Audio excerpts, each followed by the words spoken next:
can you hear me? I can. Okay, I can't see. For some reason, I can't see the live. I might need to go out and come back in. Okay. I'm going to go out and come back in. Yeah, perfect.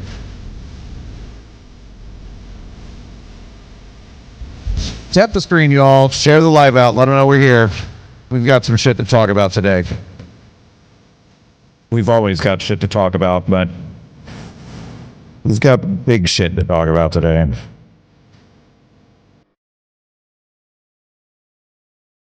Let's see if that worked. Yeah.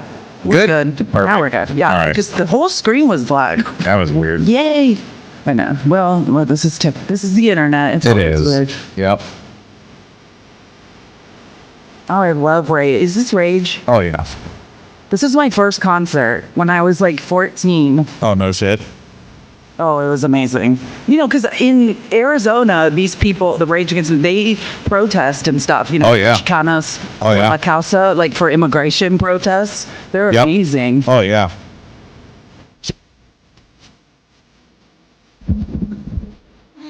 Yeah, hashtag Rage Against the Machine, not just music, also saying something. Oh, yeah.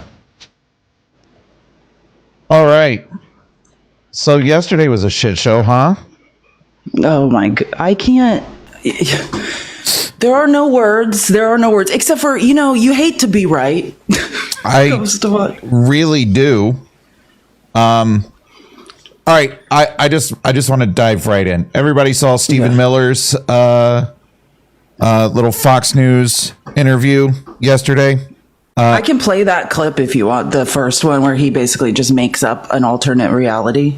Oh, well, I've got this clip here. Let me play this one first, because this was what's his name? Hemmer on Fox Entertainment asking, will Mahmoud Khalil be deported? And this was Stephen Miller's answer to that. There'll be an appeals process that could go on for some time.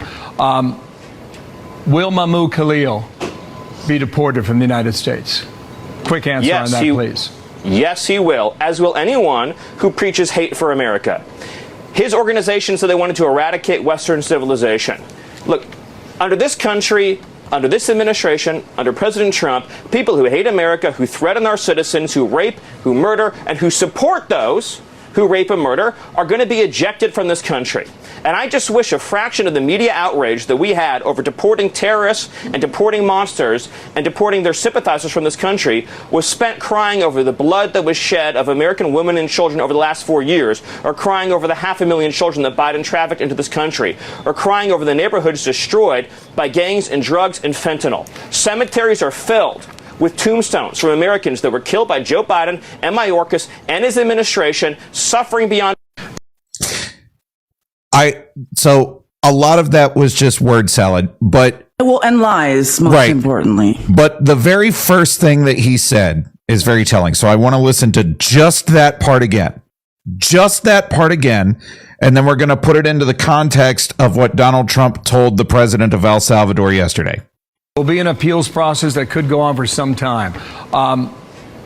Will Mahmoud Khalil be deported from the United States? Quick answer on that, please. Yes, he will, as will anyone who preaches hate for America. As will anyone who preaches hate for America. I want to go back to what Donald Trump said yesterday to the president of El Salvador. Bukele, Yep. So keep this in mind. Anyone who preaches hate about America, right, will be deported, is what he said, right? Remember what Donald Trump said yesterday. The people wanted to change the country, and they wanted they love you. They love what you do. I'm not sure support. I want them to do, homegrown criminals next. Yeah. I said, homegrowns are next. The homegrowns. You got to build about 5 more places. Yeah, that's fair. All right. The homegrowns are next, is what he said. You got to build about 5 more places. He's saying 5 more prisons. The U.S. citizens are next. Yep. And can I just say, I mean, we have to follow, and this is my new line, so I'm just going to say it. I wanted this to be clear because MAGA, I'm talking to you too. I don't care if you're the farthest right fascist. I don't care how horrific the crimes you have committed. Same thing goes to the far left fringes. I will fight for everyone's right in this country to receive due process, right? And that doesn't matter on U.S. soil. Also to be jailed on U.S. soil. We have the most harsh punishment and prison system in the world. I mean, until the rise of Bukele, he has like 2 to 5%. They say the numbers are, he says 2, but it's much more of his entire population in prison, never to come out again. And these are not people who received due process, right? And that is like, I think we need to be very careful, because I've even heard some moderate Democrats in the beginning of this who said, well, if they're criminals, you know, right, if the undocumented immigrants are criminals, then that's fine. This is the slippery slope fallacy that is, this is how we got here, people. I mean, truly, no, it's not fine. And let me just review how due process works, because MAGA, I've realized none of you know. Anyone whose feet are on U.S. soil, it does not matter if you are visiting, you saved up your life savings and you live in Turkey and you're like, I'm going to take my kid to Disney World. It's their lifelong dream. Doesn't matter if you're on a travel visa, on vacation. It doesn't matter if you're on a student visa. It doesn't matter if you're an undocumented immigrant. It doesn't matter if you're a legal permanent resident. It doesn't matter if you're a resident with a green card. It does not matter if your feet are on U.S. soil. You have the right to due process here to defend yourself. When a wacko points at you and says, you did this crime, you have the right to defend yourself. And let me just stretch that a little farther for MAGA, because I know it's really hard to put yourself in the shoes of brown people. So let me give you an example. I've recently, in my research of the SAVE Act, realized actually not a lot of MAGAs have a passport. But let's just say you've saved up your life savings to go to that 1-star, all-inclusive Cancun resort. It'll be the first time you leave the country, and you are pulled over by federales and disappeared. And not just disappeared, but flown to Venezuela, where you will be taken to a prison. You were just on vacation. You have no idea what you did. You were snatched up. I don't know if anyone's been pulled over by the federales, but it's very uncomfortable. And you were just snatched up and taken. And they just say, they were a criminal. They were committing crimes here. They were colluding. They're part of the cartel. They're helping the cartels in Mexico. So that's why we had to get rid of them. That is the scenario, that you go on vacation to Cancun for the first time you leave the country, are just detained. You have no idea why, and not just kept in Mexico without a trial, but then flown to another country. And then on the news, that country's president comes to comes to Mexico and is just saying, of course I can't send back a theist or a criminal. What would I be like if I smuggled a criminal back into Mexico, or I let that criminal run loose in my country?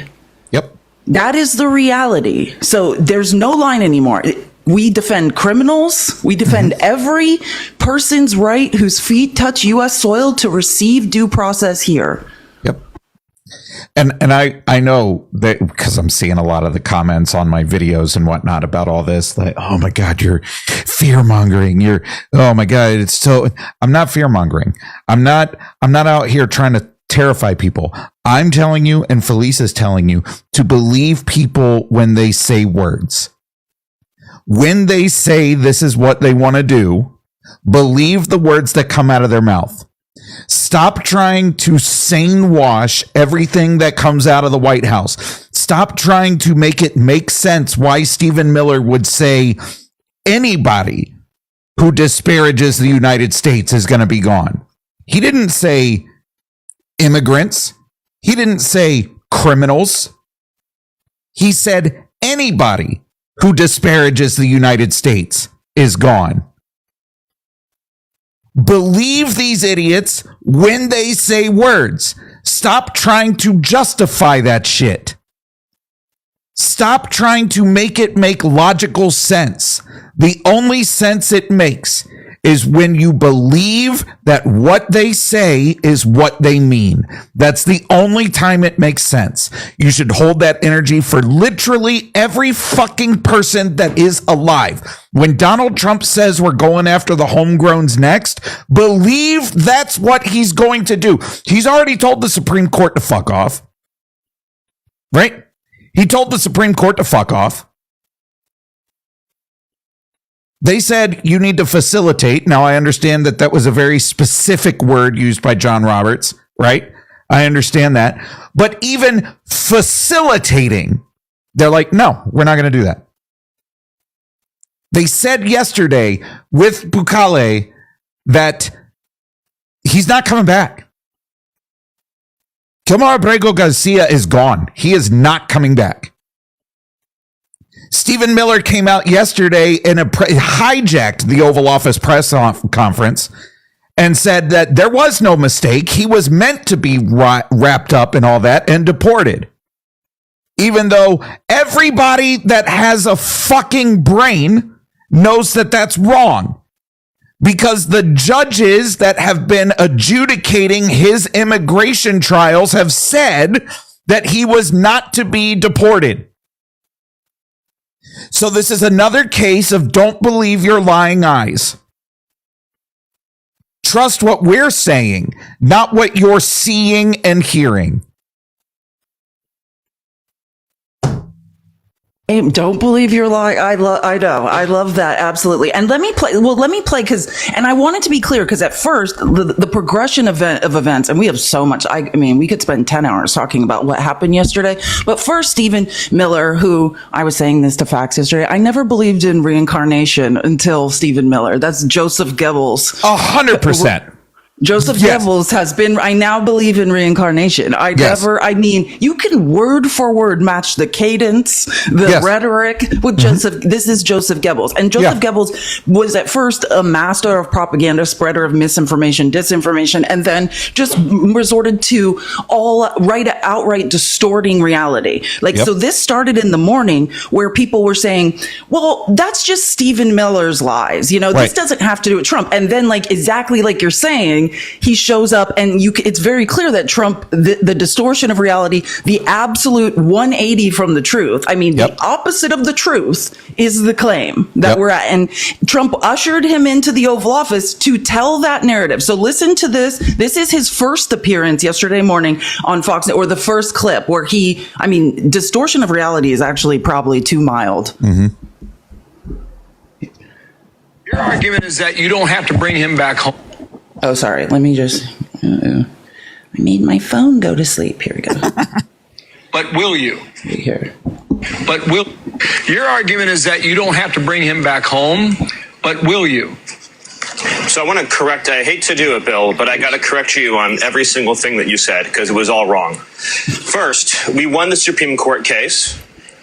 Clearly, 9-0. Yeah, they lost it 9-0. This is where we're at. Goebbels is doing this is Joseph Goebbels' return. Mm-hmm. A district court judge said unconscionably that the president and his administration have to go into El Salvador and extradite one of their citizens, an El Salvadorian citizen. So that would be kidnapping.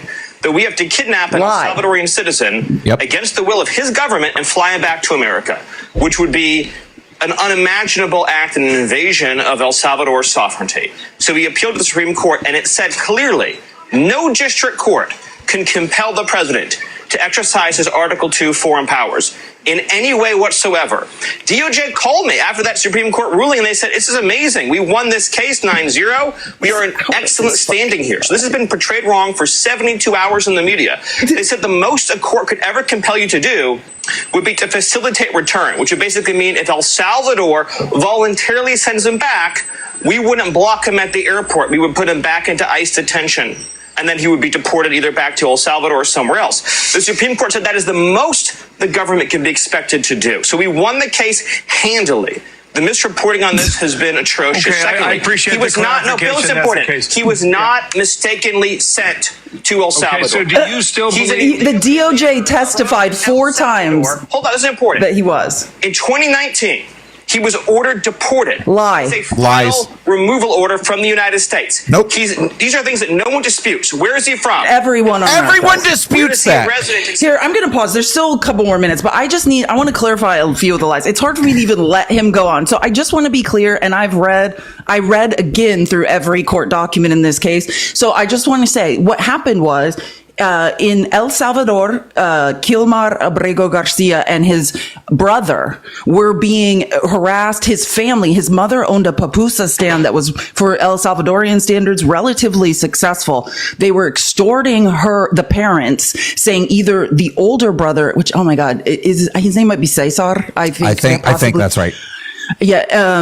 At first they were focused on the older brother. They were like, we're extorting you, your papusa stand. You're going to pay us until Cesar joins the gang, right? The 18th Street, the El Salvadorian gang.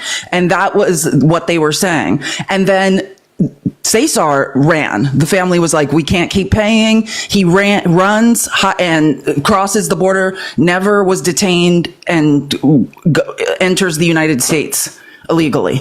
Right? We never really heard from again, never was arrested. Then the gang focuses on Kilmar Abrego Garcia. They continue extorting the family. When Kilmar Abrego Garcia turns 12 years old, they say he's old enough now, he's a military age man or whatever. And either you turn him over to us and he joins this gang, or, there's going to be consequences. So they told him to run. Right? He runs, right? Like, obviously time lapse. Okay. Several years later, he runs because they can't pay anymore and things are getting too scary. In 2016, crosses the border into the United States, isn't heard from again until 2019 in Prince George's County, Maryland, where he is outside of a Home Depot looking for work. And by all accounts in the court papers, just to be clear for the story's purposes, his brother had kind of established a life as a construction worker in Maryland. So Kilmar flees, joins his brother, and is given construction work that he supplements with other work that he finds outside Home Depot. He's outside Home Depot in 2019. There's 3 other people with him. And I would like to believe the court documents do not say who the confidential informant is, or if it's one of the 3 men. If it's not one of these 3 men that was standing outside of Home Depot with him, it's even more shady than we think. They just pulled in some random person to be like, hey, just say this guy's in a gang. So, quite honestly. So I'd like to hope it was one of the 3 people standing next to him, but we don't know. They're approached by a detective who essentially they're detained in local custody, then taken to ICE, or transferred to ICE custody. There's eventually a bond hearing, right? Where it is determined by the judge, well, there's this local confidential informant that's saying you're in a gang, but they determined that the confidential informant, who very obviously was misinformed, was saying that he was in a gang that was located in New York. And they had determined for certain that Kilmar Abrego Garcia had never been in the state of New York in his life. The only other evidence, and probably why the CI claimed it, was because he had a Chicago Bulls jersey on, and apparently that cross section of that New York gang wore Bulls jerseys or whatever. So the evidence was flimsy. This was a bond hearing, not his day in court. It was just, hey, are you going to remain in custody until your day in court or out of custody? So they just said, hey, he said it. And for anyone who doesn't know, in immigration court, you have fewer rights, right? Yep. It's even, not like criminal court's great in the United States, but you have even fewer rights. There's an assumption of guilt almost in immigration court. So they're just like, you're going to have to wait in custody. By all accounts, that was very traumatic for him. He has 3 children, waits a year, has his day in court. The immigration judge says, you have testified credibly. Your witnesses have testified credibly. If you were to be returned to El Salvador, you possibly would be unalived, tortured, or worse. So I'm going to give you, it's called a withdrawal of removal, right?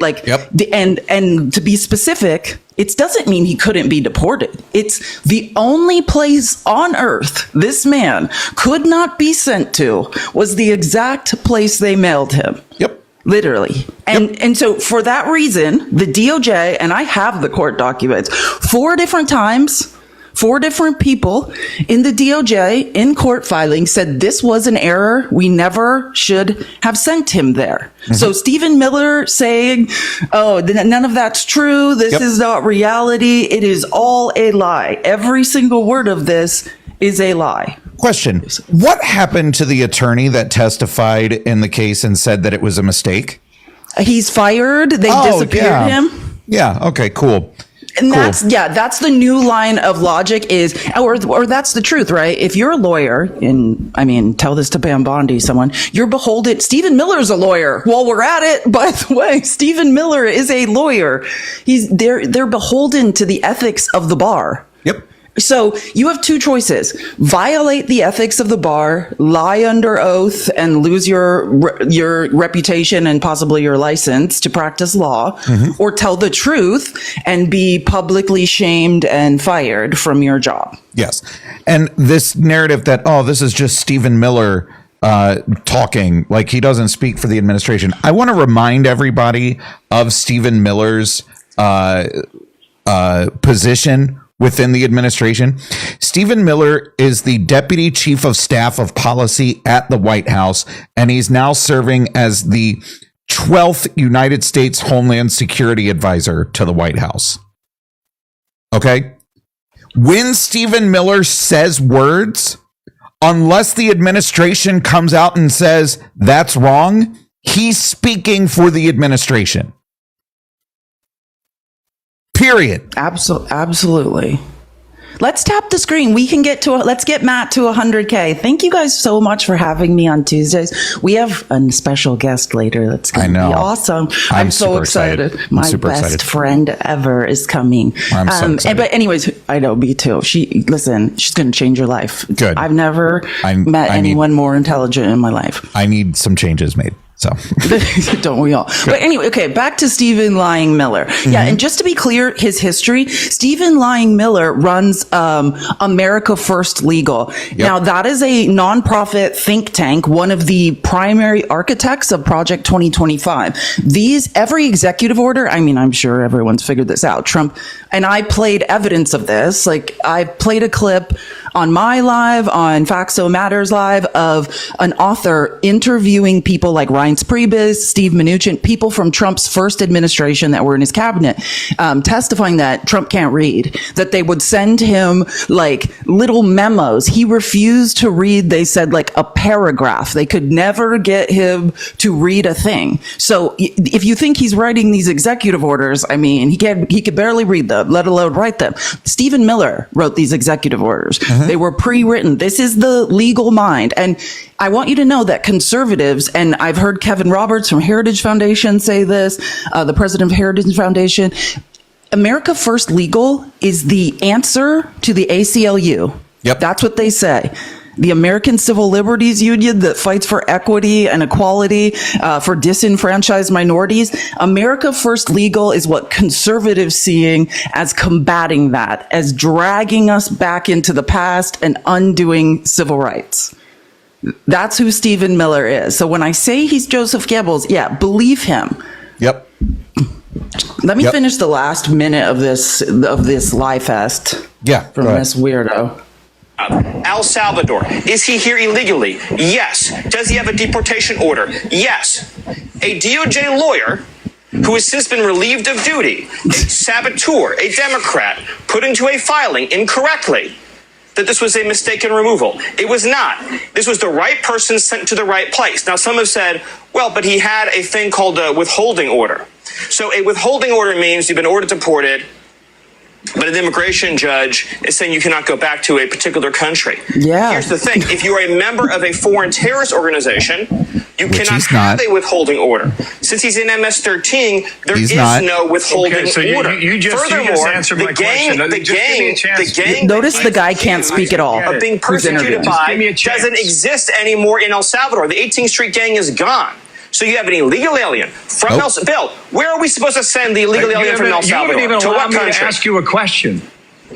Are you convinced he is still a member of MS-13? That was your original charge. Yes. But here's the thing, Bill. Yes, but not only am I convinced of it, not only is El Salvador convinced of it, Bill, he's an illegal alien from El Salvador.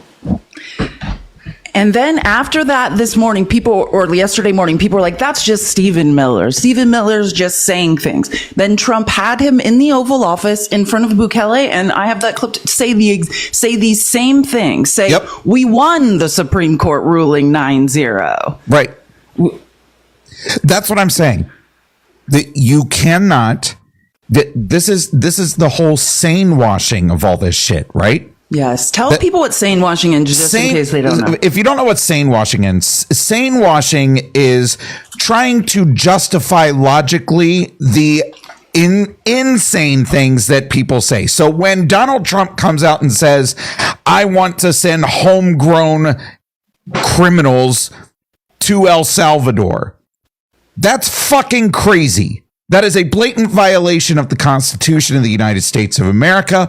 But what's going to happen is the media and the talking heads and the right-wing MAGA morons are going to go out and explain to you why what he said is not what he meant. Exactly. And that's sane washing. Where, okay, yeah, it was a little crazy what he said, but what he actually meant was this.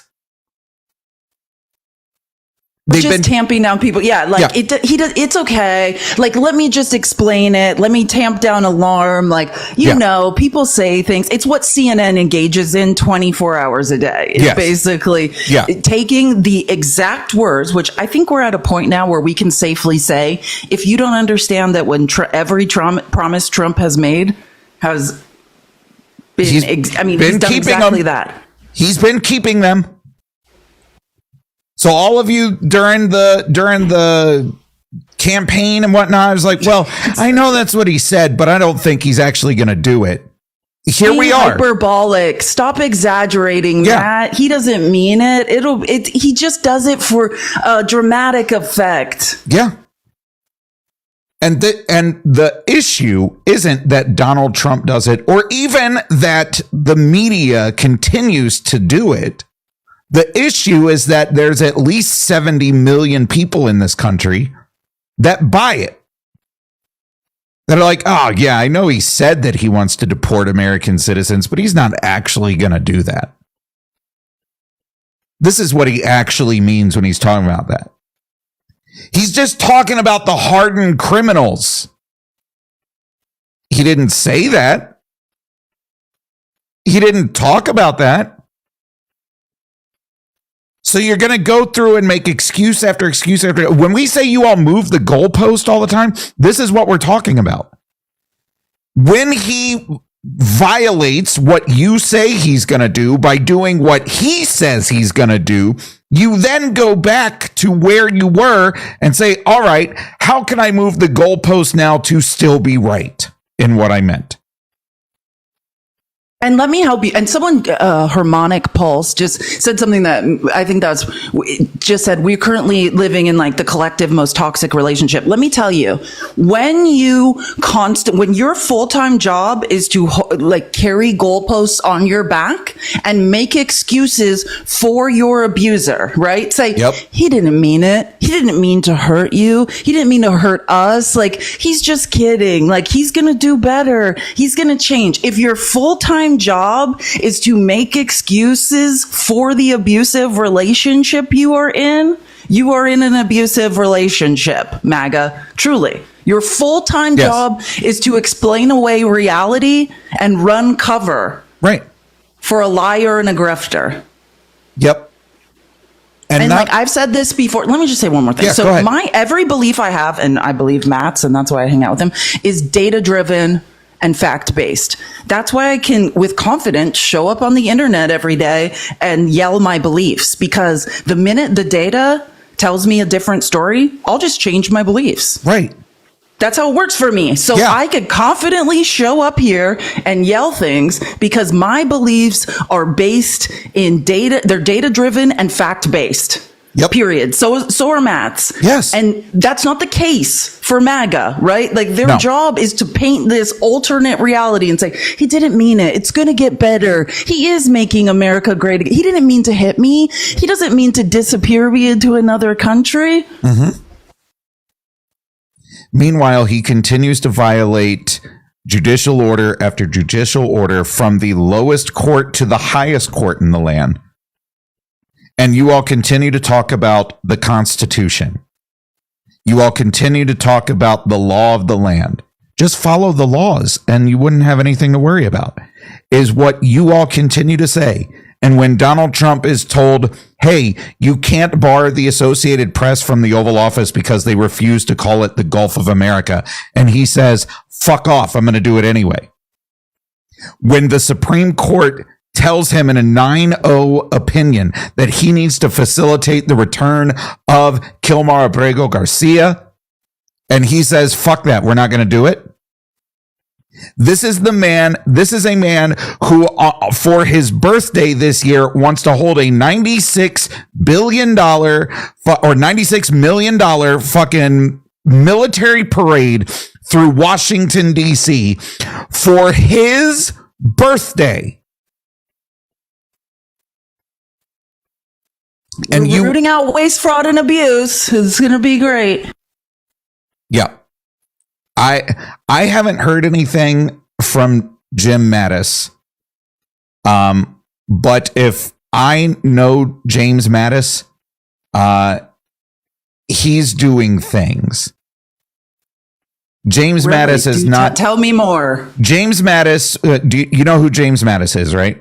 Yeah. So James Mattis is a very smart, very calculated, strategic, and driven Marine Corps general who was the Secretary of Defense for quite a while. He's not somebody that's looking for the spotlight. He's not somebody that's out there wanting to, peacock on the national news media, right? He's not somebody that's going to be just like hosting a podcast about shit. James Mattis is somebody. This is what James Mattis. This was like James Mattis was in charge of the Iraq theater when I was there in 2006, right? And he had a saying, and for those of us that were there at the time, it absolutely 100% made sense, and it might be a little off-putting to other people, but this speaks to the mindset of James Mattis, right? It's be polite, be professional, have a plan to kill everyone you meet. James Mattis. Walk softly, carry a big stick. Exactly. That used to be how things were done. Yeah.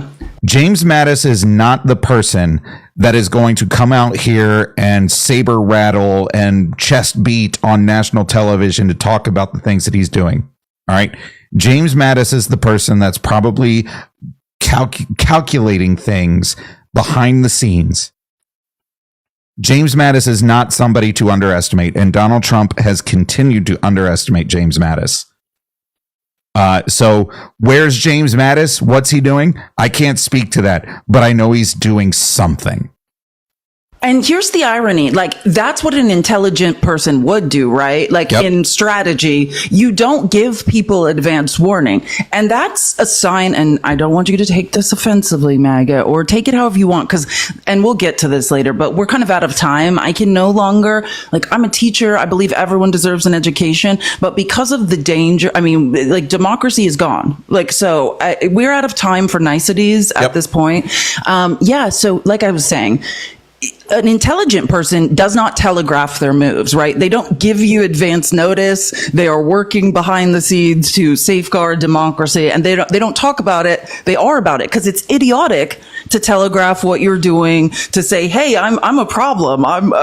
Look over here," right? You don't talk. You just make moves silently. That's what an intelligent person would do. Yep. Donald Trump and his band of idiots are literally screaming to the hilltops. They're strong that men. They planned to take all of our rights away. Mm-hmm. And MAGA's like, hey, my full-time job is to excuse the abuse being handed to me by my abuser. Yep. But he said I'm special. Right. But he loves me. He doesn't mean it. Yep. They're strong men. Hit me again, he said. They're strong men, right? They play this role in society. Ruth Ben right? Ghiat, who's a history professor at NYU, wrote a book called Strongmen. Yeah. Dr. Ruth Ben Ghiat, she's like the foremost expert in the country on authoritarian strongmen. Yep. She literally wrote a book called Strongmen. Highly recommend. If you don't know what I'm talking about when I say strongman, right?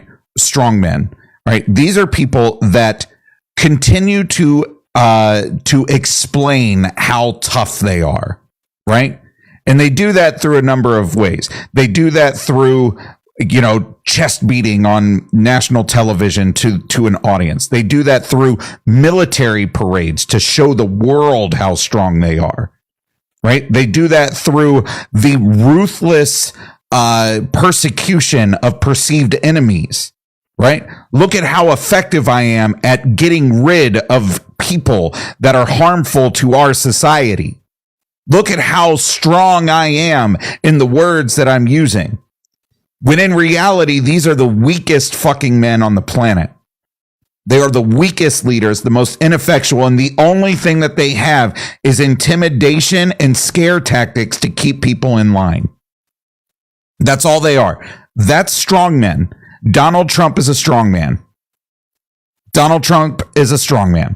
He has no strength. No actual strength. He has no leadership capabilities. And the only thing that he has is the office of the presidency that he is going to refuse to give up.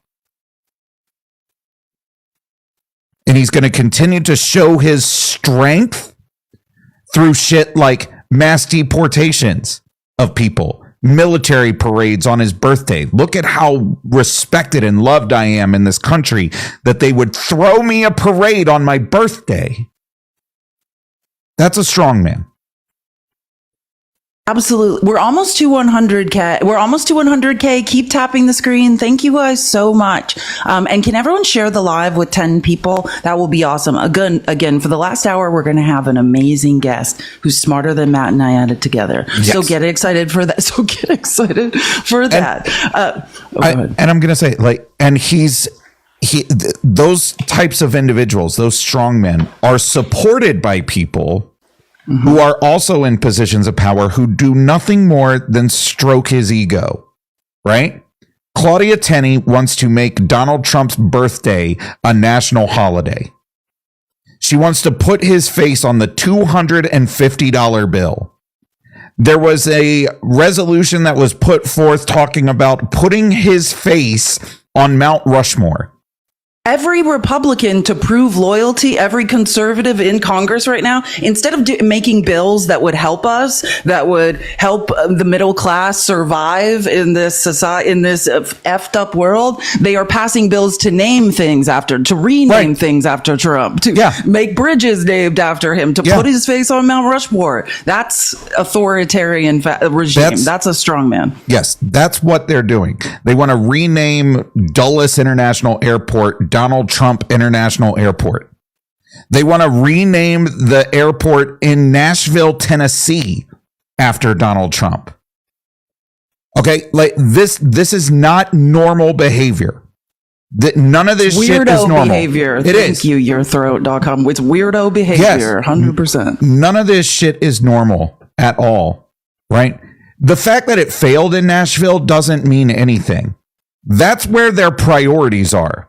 Their priorities are, how can I stay on Donald Trump's good side? I know what I'll do.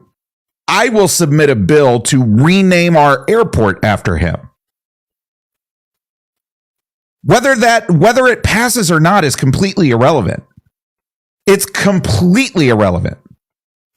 What you have now are a bunch of politicians that are sacrificing whatever integrity they had left to placate to a wannabe dictator.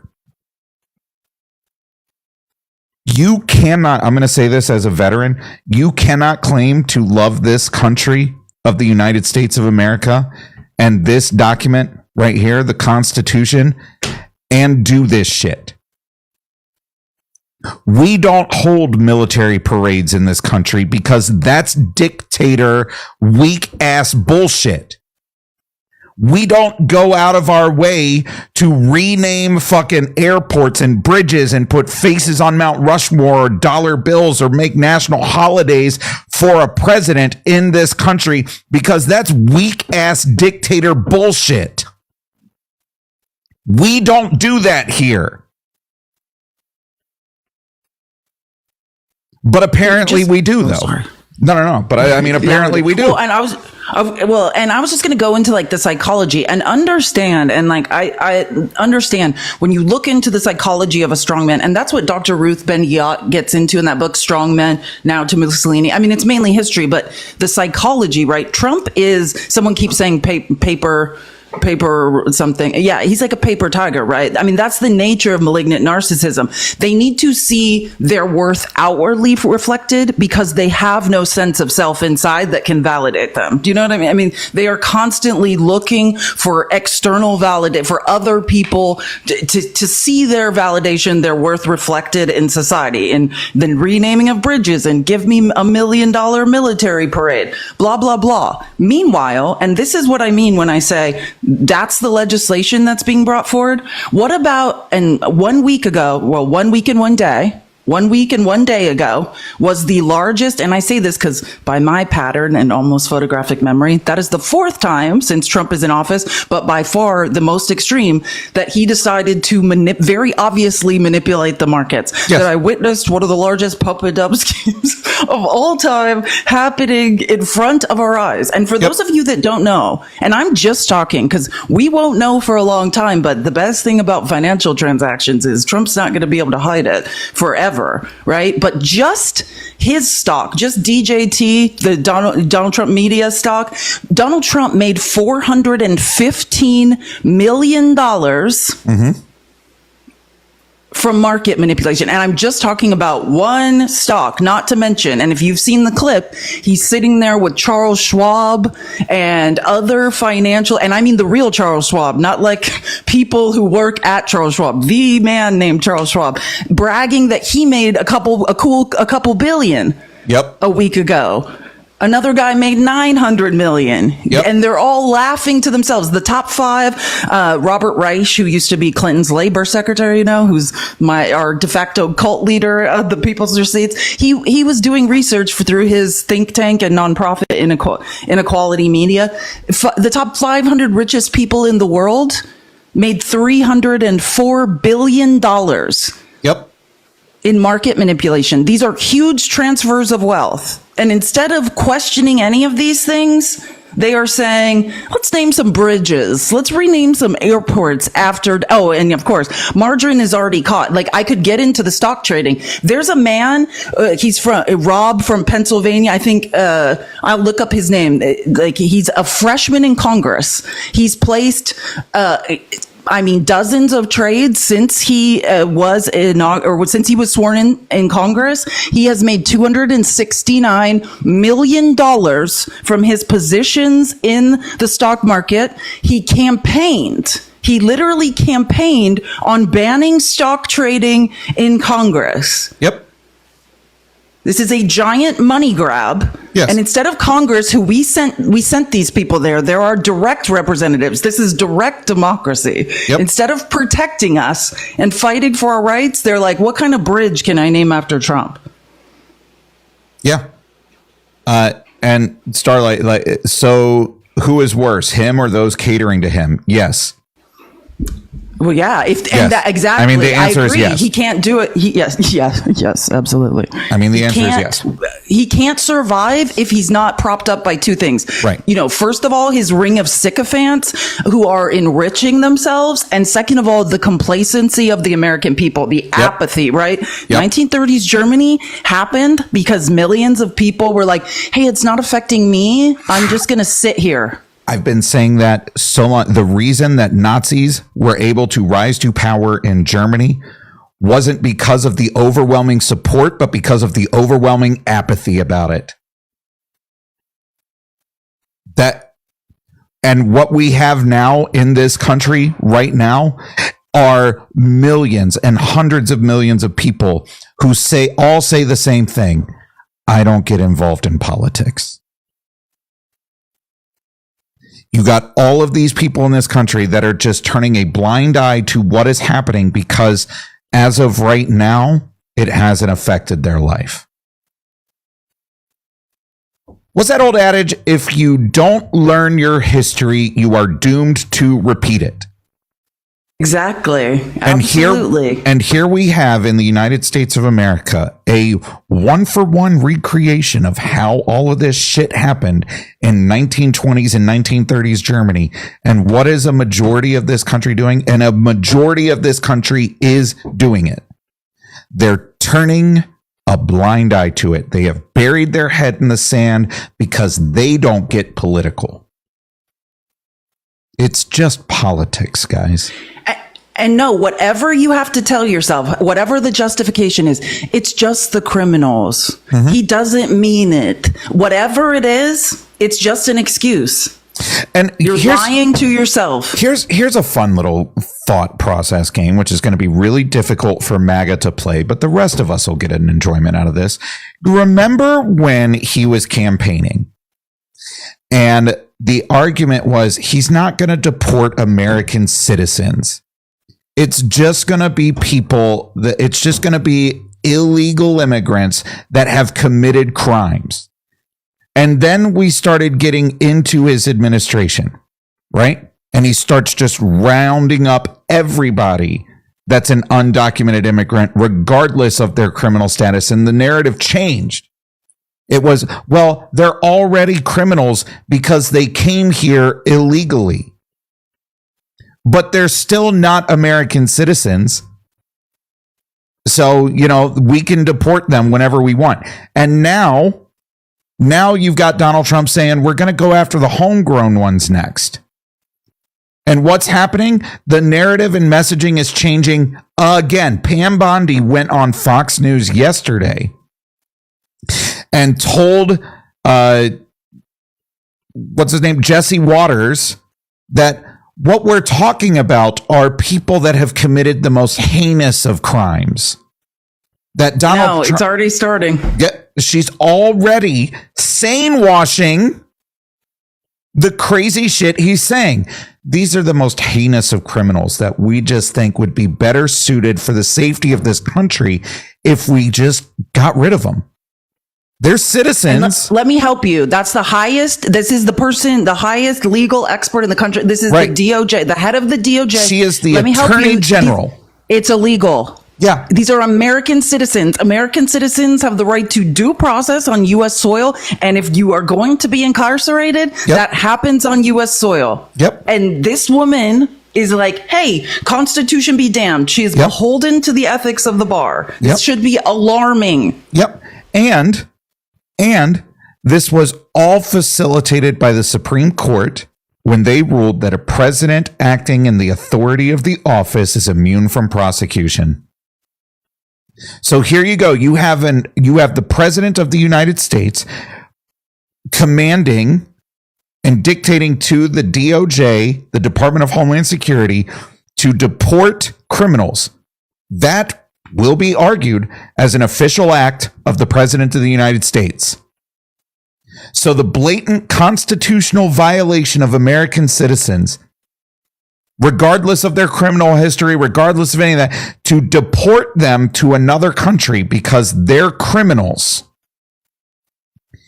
is already being undermined and sane washed by the Attorney General when she says, but these are the most heinous of criminals that we have in this country. But then we go back to what Stephen Miller said, right? Stephen Miller yesterday said that anyone who speaks ill of the United States is going to be deported. So you've got the Attorney General of the United States saying that it's only the most serious of criminals that will be sent here. But you have the Deputy Chief of Staff for Policy of the White House saying that anybody who speaks ill of the United States will be deported. Stop saying what? Believe these idiots when they say words. Stop trying to read between the lines. Stop it. They're telling you what they want to do. And most of you are being like, I don't think that's true. I don't think that's what they mean. And and it started like last week, 1 week ago today, Jolly came on and was talking about the Overton window moving. Mm-hmm. And it's not just even the Overton, it's the desensitization, right? The way they got away with first doing this to people on student visas or undocumented immigrants or legal permanent residents with green cards was saying they're the most violent of the violent criminals. Well, as I have cited, the investigations have been done, and now it's even higher. But when like 60 Minutes put out the original numbers, 75% of the alleged worst of the worst violent criminals sent to El Salvador has zero criminal record. Yep. Absolutely zero. That number is up to 90%. Yeah, and I was going to say they have now found, because it's just they can't find they couldn't find people's names or information on people, and it's much higher now. These are in fact not criminals at all. So and people were saying everyone has the right to due process, which we've already covered. Again, it does not matter if you are on vacation in the US, if you are a legal permanent resident with a green card, if you're on a student visa, everyone has the right to due process. But now we're talking about taking US citizens and disappearing them into another country. And I want to help everyone. I do not care if someone unalives my mother. I will fight for their rights to due process on US soil and to be incarcerated or whatever the punishment may be on US soil. Yep. Everyone needs to hold that same energy. No one can be removed from this country. You cannot claim to love this country and then violate this document every fucking chance you get. You just can't. You just can't. Unless you're MAGA or Donald Trump, in which case, might as well just fucking shred that shit. Just shred it. Who gives a fuck what this says? None of y'all read this shit anyway. Who cares what it says? Who cares? And further, and in addition to, God, I stayed awake last night thinking, following so many different lines of logic, right? Like, one of the things Trump was saying in the Oval Office when Bukele was there, and Pam Bondi and Stephen Miller and Lil Marco, who his spine has dissolved. I did not know humans could stay alive if their spine dissolved in their backs, but somehow Lil Marco, who's a Cuban, who has parents who I'm pretty sure are immigrants, is leading the charge so he does not get fired. Yep. Let me help you. Trump started saying, and I'm quoting, I'm not making this up. He was like, the people that hit people over the heads with bats. That's it? You just hit someone with a bat and you're disappeared? And you're gone? To a torture camp in another country? But let me help you out. And I want to be very clear about this, because this is another very clear parallel to 1930s Germany. What we knew and what is true now and was true then is any act of violence, any crime that is committed in the name of Donald Trump, in the name of the furthering of authoritarian fascism, is fine. That, in fact, is not a crime. And we see that. He's saying, hey, it's the people that hit people over the head. What about the J6ers? But not them, right? Because that is violence committed in the name of Donald Trump. The Schittler was up to the exact same thing. As long as it's in the name of Donald Trump, do whatever you want. Yeah. Yep. We will pardon all of them. And it's very interesting that Stephen Miller's like, if you're a rapist or you support them or whatnot, Donald Trump pardoned people that have been convicted of raping women, have been convicted of assault, had been convicted of violent crimes towards those people, though. Those people that just happened to be there on January 6th, storming the Capitol building to try to overthrow democracy in 2021, those people get a pardon and get released from prison. Those people are fine. Because like Felice said, they committed their crimes in the name of Donald Trump. So of course those people get out of prison. Those people aren't the people that we're talking about. If you commit violence for Donald Trump, you're fine. You're fine. There is no logical consistency in any of this. Let me help you, MAGA. That's why I say our beliefs are data-driven and fact-based. Yep. If you defend any of this, you are a hypocrite. Yep. And a fool. Period. Yep. This is what we call logical inconsistency. Yep. Yep. And this is where we're at. This is the tipping point in the United States right now. Right? This is the tipping point in the United States right now.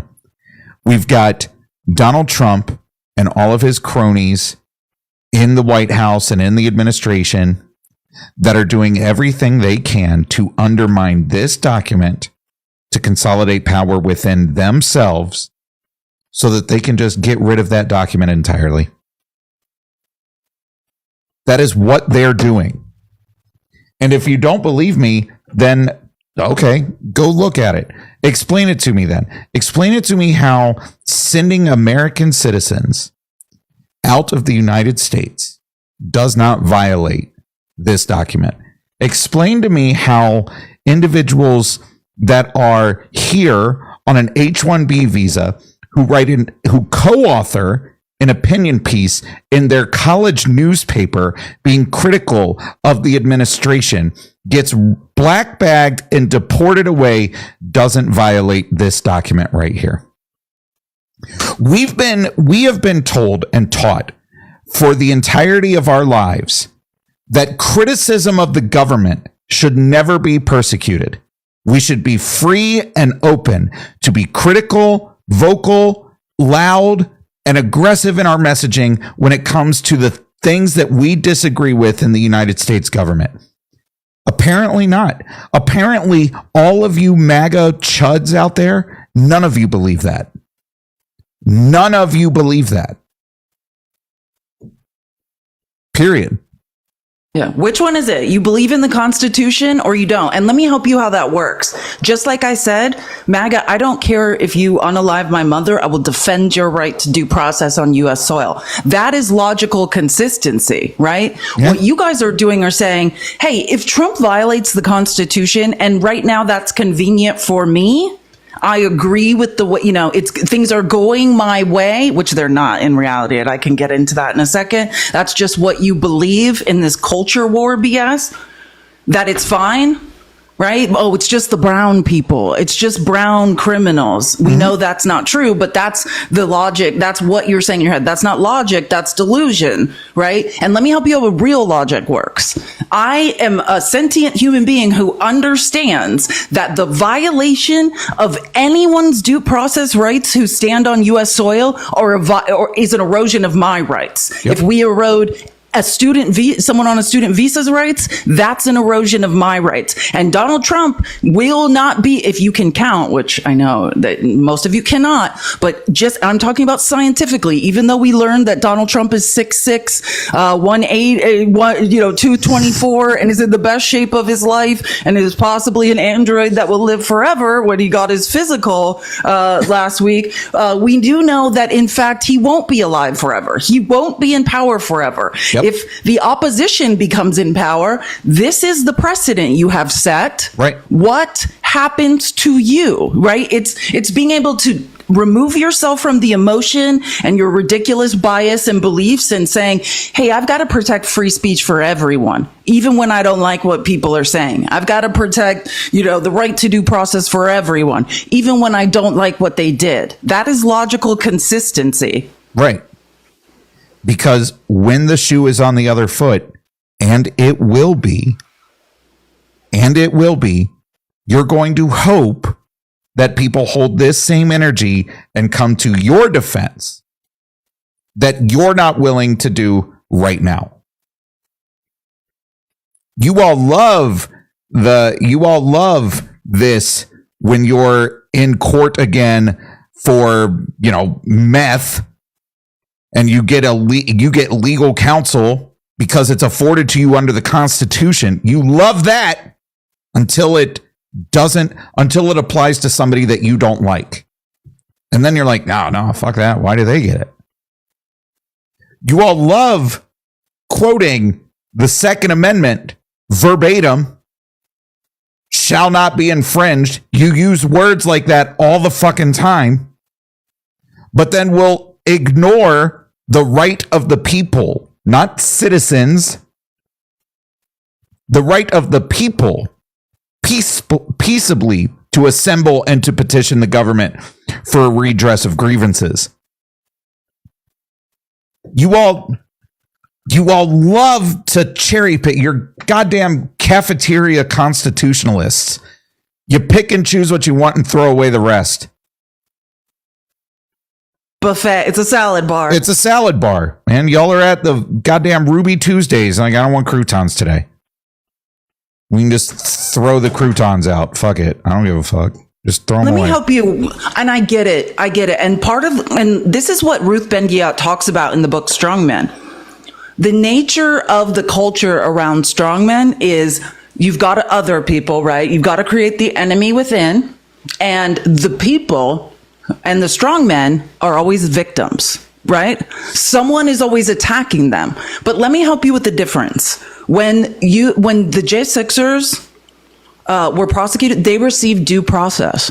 They were jailed on U.S. soil. Do you understand? Everyone has a right to due process. Yep. To face a jury of their peers, yep, if they so choose. I'm just curious. If Joe Biden had taken all of the J6ers and been like, you all are clearly too dangerous to stay in the United States, and sent them literally anywhere. You imagine? I can't imagine what all of these fucking Trump idiots would be doing. All these MAGA morons out there. I absolutely can't imagine. You all would be having a goddamn conniption. The disdain that you would feel for Donald Trump, or not for Donald Trump, but for Joe Biden and the United States government, you all might actually go through with that big talk of everything if they had started doing that to J6ers.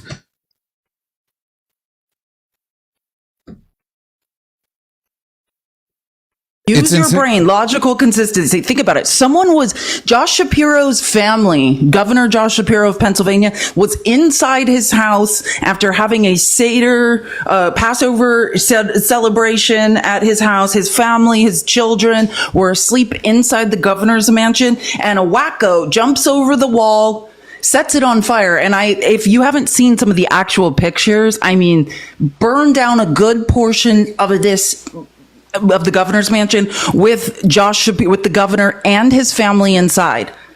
I have never heard anyone express yet that was wrong, because violence in the name. Turns out this guy is a Donald Trump fan. This guy was spewing rhetoric about his hate for Joe Biden, right? Where is the energy? I want you to imagine if someone did that to Mar-a-Lago. Now, if you're not a hypocrite, if you're logically consistent, then you keep the same energy for if someone did that to Mar-a-Lago, yep, then when it happens to the Democratic governor of Pennsylvania. I have heard not a word. The only words Donald Trump said were also yesterday in the Oval Office, which was unbelievably offensive. And he said, pathological lie, shocker, just said, oh yeah, that guy's not a Trump fan. He doesn't, nothing to do with me. He very much is. Mm-hmm. And he's been taught and learned that violence in the name of Donald Trump is acceptable. Right. And again, why does it matter who he supports? Why does it matter? Legitimately, like, he's not a Donald Trump fan, so I don't really know much about it. Well, that right there just tells me that as long as you are a Donald Trump fan, he's going to know about it. He's not going to do anything.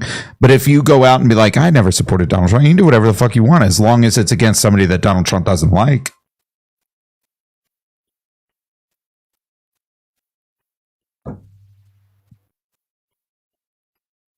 This is a crisis that the United States of America has found ourselves in. You all can downplay it. You MAGA chuds can downplay it all you want. You can downplay it all you want. The problem is that you're not immune from it. When they finally get around to you, there isn't going to be anybody else to come for your fucking back to support you. We'll be gone. Yeah, we're beyond a constitutional crisis. Constitutional crisis was day fucking one. We're beyond a constitutional crisis. We are in a crisis for the continued existence of a nation. The absolute just continued reconfiguring of power in the three branches of government, this continued downplaying of checks and balances, this absolute disdain for any judge that dares voice an opinion that goes against the administration. We are literally in a crisis for our continued existence as a nation. And if you be like, oh, Matt, you're just fear mongering. Like, no, I'm believing what these idiots are saying when they say it. That I'm not reading between the lines. I'm literally just looking at the words, listening to the words that they're saying, and believing them. That's it.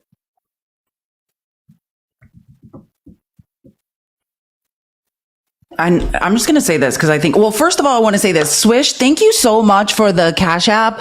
She said, most amazing brain on TikTok and beyond. That is so kind. Thank you so much. Agreed. My Cash App and Venmo is Agirlhazznoname, which is, well, you can see it at the top, but it's a little in the background, but it's way too far up. Just like my profile. Thank you for your support. I appreciate it. I just want to say this, like the next step, like where we go next from here, and we'll talk about this, but facts still matter. Matt and I have been having some conversations, and we were thinking leading up to the midterms, like, we were thinking maybe we have a couple days or a couple months, to make some plans, even though, you're absolutely right. The constitutional crisis was day one. It was week one when the first executive orders violating the Constitution came down. That was the constitutional crisis. But we're thinking leading up to the midterms, what we're going to do, like, how can we be heard? We are going to host a series of virtual town halls. Like that's the goal. That's what we've been thinking about. We're passionate about. We're going to get creators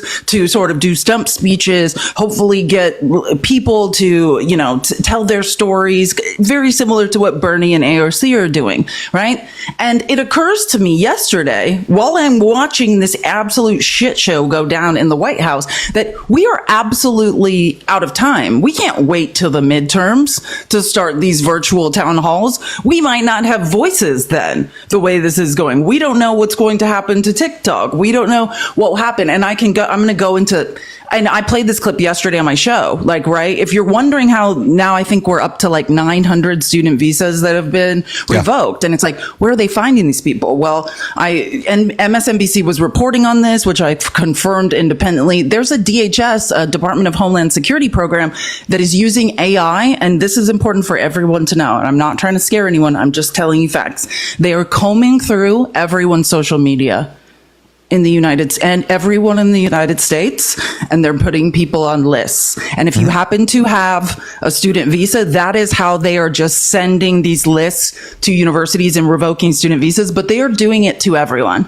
So it is very likely if you have expressed, your opinion, and just opinions that used to be what democracy in America was built on, that you in fact are already on a list, right? I mean, we don't have a week. So we're going to be having a meeting later today. Matt and Fax and I, we're going to start planning our first virtual town hall. We plan on doing a series of them. And I mean, this is the reality, and it's going to be based around the erosion of our constitutional and democratic rights in this country. We may need volunteers, may not, but I just want to get everyone thinking about it and thinking about this, because I know the feeling of helplessness. Like, what can I do? What can I do?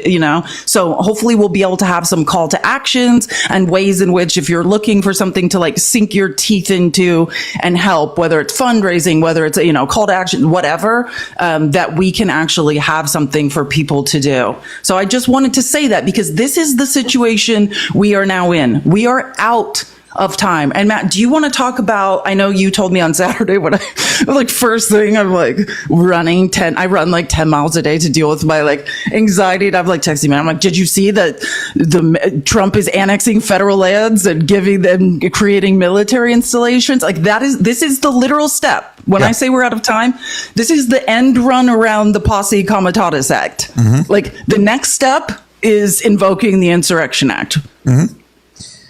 That's literally what it is. So Donald Trump signed an executive order. I talked about it in a video I put up, where he essentially gave parcels of land across public land across the southern border to the United States military, and gave them freedom of movement. Hundreds of miles across 3 states, Arizona, New Mexico, Texas. If you haven't heard about this, I mean, yes, by the way, the same thing happened in 1930s Germany. Fax and I were talking about this on Sunday.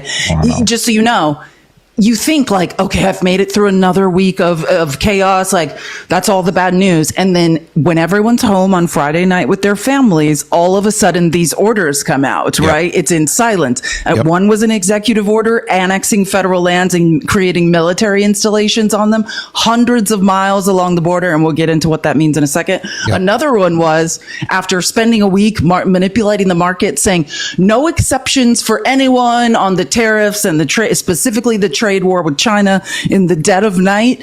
Tim Apple and other billionaires got their exceptions on the products they need to get through customs without tariffs. Felice, let me ask you a question about that, because that is fascinating to me. Because the argument from MAGA has always been that these tariffs are going to bring manufacturing back to the United States, right? So let me pose a question to you. I am Tim Apple. I'm never not going to call him Tim Apple. If you don't know, Trump literally thought that Tim Cook's name was Tim Apple. Yeah. And more than once has called him in his state of mental decline. Tim Apple. So let's say I'm Tim Apple. I know that these tariffs are going to cause the price of my phones to skyrocket, right? Skyrocket. So I go and tell Donald Trump, hey, we need some cutouts here. We need some exceptions. And so Donald Trump then comes out and says, all right, we're going to have exceptions on imports from China for technology, computers and tablets and phones and whatnot, right? I have exceptions for that. How does that help manufacturing in the United States? Because each individual part of this phone, if imported into the United States for the purpose of manufacturing it here, would be tariffed at 100 and whatever % now, right? So why in the actual fuck would Tim Apple start onshoring manufacturing to the United States, knowing that every single component of this device in my hand right now would be tariffed at 130% or whatever the fuck it is, when he could just have this assembled overseas and import it without a tariff? Yes, this is all a lie, very obviously. First of all, manufacturing, I've talked about this several times, but I'm just going to say it briefly. And if you understand economics, I didn't know I was an economics genius until I met MAGA. And now I understand that I might know more. If you added together all of MAGA's knowledge of the world economy, I might be smarter than all of their knowledge added together, right? And again, this is conservatives. This is the quintessential example of creating a problem and and then saying, well, look, we're fixing a problem that Right. you very much can't fix, right? When globalism, like, which now is a bad word to MAGA, just know that conservatives created globalism. That was the reason. When Americans demanded labor rights and said, hey, I keep losing fingers and hands in a factory and I don't like this and I think we should have labor rights. I think I should be paid a living wage. I think I should be given a pension. All of these things, right? In capitalism, which just so you know, the number one tenet of capitalism, what it runs on is slave or cheap labor, right? When Americans demanded labor rights, they had to offshore manufacturing. They said, we need to move manufacturing to third world countries or countries where slave labor is still allowed to keep our labor down, right? They're called global trade triads. That's what globalism is based on. It is based on stealing the natural resources from under the feet of indigenous people in third world countries, then manufacturing, gathering the pieces and manufacturing them in a place where slave labor or their, labor rights are still not a thing. And then the U.S. has become the global marketplace. That's what globalism essentially is at this point. Yep. Now, and Republicans are saying we're bringing manufacturing back, I want you to know the only way that can happen. And Frank Luntz was posting this amazing thing. It's like when you survey Americans and you say, "Do you think you should bring manufacturing back to America?" Like 80% say yes, amazing. And then when you ask, do you want to work in a factory when manufacturing is brought back to America? And it's like 90% are like, no, right? Because it is literally impossible. First of all, we will collapse our own economy because let's say if we don't erode our labor rights, then the cost of labor is too high. Exactly like Matt was saying, the cost of gathering the materials to do the labor, to put these pieces together is too high in America, right? And then on top of that, if you understand economics, which I know, MAGA, you're out on this, but I'm going to say it really simply. I was a second grade teacher, so you can get this. The other barrier to entry and the biggest one of manufacturing in the U.S. is our currency. Our currency remains the gold standard. It is valued higher than the other currencies, right? That's why we have trade deficits. So that's why when things are manufactured in America, it is hard to export them. It's because of the value of the US dollar compared to other countries' currency is exorbitantly high. So let's say you have the Argentinian peso, which I think last week it was like 1,000 something Argentinian pesos to $1 US. So what you can afford when your currency is worth significantly less, it's not a lot. So, and by the way, I was doing a deep dive into economics before I came on here. The US dollar, since Donald Trump has walked into office the second time, has now been devalued 10%. Yep. Right? And actually, that's scary for a lot of reasons. If we are no longer the gold standard of currency, that's how we retain a huge amount of our power around the world. The US dollar is used across the world for international transactions. If that changes, we are no longer the world power. So Trump is devaluing the US dollar, which I will agree. I mean, if he devalues it some more, maybe we can export more because we're closing the gap we're literally devaluing our own currency. That is so dangerous. For so many reasons. Yep. And it's going to remove us, as like you said, from that. And do you know who's going to step in to fill that? It's going to be President Xi. I was going to say, the country that you all continue to rail against as the most corrupt, that you know who's going to step in to become the gold standard for international transactions? It's going to be the Chinese yuan. It's gaining value. I mean, and this is another thing to understand. The Chinese yuan, though, and the Chinese yen and the US dollar are coupled, right? Yeah. And understand this. If thank you so much for the crown. I appreciate it so much. If Donald Trump ever says, hey, we're going to defeat China in a trade war, it is that is, he is demonstrating a zero knowledge of economics and the world economy. Our economies are coupled. It is mutually assured destruction. Yes. It's almost like who can destroy themselves and then rebuild fast enough, which my money is definitely on China. You know why? And I don't know if you've seen all of the Chinese people trolling the US. They're like, doing apartment tours and being like, let's see how many American products are in my home. Right. Zero. How many Chinese products are in your home right now? And then they laugh maniacally. Yep. It's because we cannot survive it. If we're all going to be destroyed, they already have the factories. Right. They have the cheap labor. They have the infrastructure. Here's the thing. Freaking, who was it? Brazil, I think, has already started making deals with China to import soybeans or export their soybean production to China because it's now too expensive to send it to the United States. And and the reason that that's important is because American soybean farmers are getting the short end of the stick here because they can't for help because they can't export their product anymore. Nobody will take it. And so the rest of the world is stepping in to be like, well, we have soybeans also. And everybody's like, dope. We'll just get our soybeans from there. The American farmer be damned. Right? The American farmer be damned. Trump is selling out American farmers. Trump is selling out American oil as well. Yeah. Donald Trump is selling out the coal miners that he continues to talk what about clean coal, Matt? Hey, I thought clean coal was coming back and the children were going to be in the mines. Oh, yeah. Singing songs.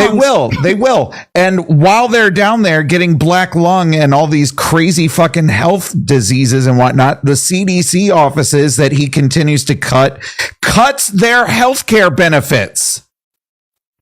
So, yeah, we're going to need kids in the fucking mines again. Because all those people that have been getting health care through the federal government because of their diseases and illnesses that they got while mining aren't going to be able to get their health care anymore, and they're going to die off. So now we need kids to get in there and replace that workforce. No health care. I mean, you cannot write this up. Trump said, when he was doing that weird clean coal speech last week at the Oval Office, he was like, you can't pry coal out of these miners' cold dead hands. Like, I tried to tell them they could make iPhones in factories. They don't want to. They want to mine coal. What is he talking? Like, clean coal is, first of all, not a thing. This is a complete lie. But that was the point. So remember, the whole point of the tariffs that Trump told us, the fake reciprocal tariffs, which those were a lie. Yep. Now the 10% blanket tariffs and the absolute escalation of the whatever we're on 145% tariffs on China that involve everyone but Tim Apple and other billionaires. That we were told that's to bring manufacturing back to the United States. Remember, Howard Nutlick was on Fox News saying, yeah, the poor are gonna be robot fixers in iPhone factories in the United States. Then we let iPhones and Tim Apple and other billionaires out. We exempt even microchips, right, from the tariffs. So now the original premise that this was about bringing manufacturing back, we've done a 180 pivot. Yep. Then the next day they say, just kidding, we're going to bring those tariffs back. The market crashes again. Then the next day they're like, just kidding about that. What is going on? And if you all don't believe that Donald Trump has absolutely just sold out the coal miners for his coal company owner friends, then I would just direct you to the Trump administration's announcement through the Mine Safety and Health Administration that says that they are going to be pausing enforcement of its rule titled Lowering Miners' Exposure to Respirable Crystalline Silica and Improving Respiratory Protections. Also just approved the use of forever chemicals again. Right. So all these coal miners that are out there, Donald Trump just sold out you so that his billionaire buddies in charge of those coal companies could make a few extra bucks. MAGA said that the deregulation was for small business owners, Matt. I'm so confused. I know. Crazy. Get it yet, MAGA? I don't know if anyone saw this video. I played it on the People's Receipts of this guy who's like, it says on the screen, I voted for Donald Trump, which people were saying, oh, this is a lie or it's a parody. No, I checked it. This is a real person, right? And he has a small business and he's talking about how he ships like 10 containers to China a year. Yeah. And he's like, he's adding Donald Trump and Donald Trump Jr. Be like, President Trump, I know you didn't mean to hurt my small business. Yeah, he did. Yeah, he absolutely did. He 100% did. Because if you're gone, then his billionaire buddies get to make more money. That's how crony capitalism works. Yep. Any investigation into antitrust, monopolies of industries, that's what Elon Musk did when he brought Doge in. It was to kill off investigations into crony capitalism, into Amazon taking up to 50% of the profits from each small business, right? That's techno-feudalism.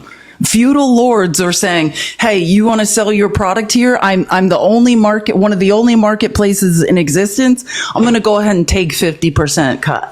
Yep. They were investigating for that. The FTC was. Then those people are gone. Yep. The deregulation is not to help small businesses. It's to put them out of business. Yep. 100%. 100%. And this is just, again, Donald Trump selling out the people that he used as political props to gain political capital on the campaign trail so that his billionaire buddies can make more money. That's all this is. That's all this is. All of these farmers that went out and voted for Donald Trump at the behest of literally everybody else who was saying he's going to destroy your farm. And they went out and did it anyway. And why did they do it? This is a great, just circle back. Why did they do it? Because we had mainstream media and tons of fucking talking heads and people on the internet sane washing what Donald Trump was saying. None of y'all believed what he was saying. You didn't believe him when he said the words. You made excuse after excuse after excuse. And now here we are. I'm watching MAGA chud after MAGA chud after MAGA chud being like, oh my God, I'm going to lose everything. Oh, this is so terrible. We fucking told you. You chose not to believe the words that were coming out of Donald Trump's mouth, and you chose to believe those that were trying to make it fucking logical for you. Well, what he meant was this. It's not going to affect you. It's going to affect this. I mean, I know Donald Trump literally said, hey, Mark, I'm going to fuck your farm up. But what he meant by that was I'm going to fuck your farm up, but in a good way. And you were like, oh, dope. Cool. Yeah, I'm down with that.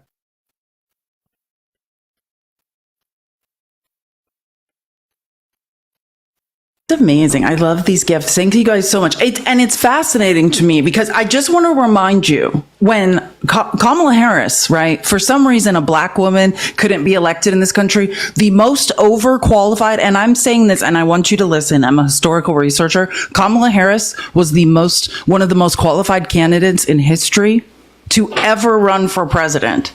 Now imagine, because I know when you hear that, and I want everyone to just think, I'm not accusing anyone of being a racist, but think about how when I just said those words, and you think about FDR and Abraham Lincoln and who these people are, you think, that's not possible. That's just a woman, how could you be more qualified than all of these famous presidents? I'm telling you, pound for pound, if you stack up their resumes, Kamala Harris was one of the most qualified people to run for president in the history of the United States. Yep. If you re-listen to her debate with Trump, I mean, it's like she's prophesying. Yeah. It's the scariest thing to listen to now. I was listening to it again. She correctly predicted every single thing that has happened.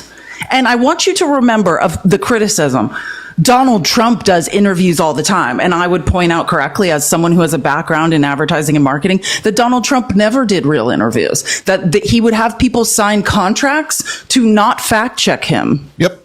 Live. That every time he would do a quote unquote press conference, those questions were pre-prepared. No one was allowed to question him.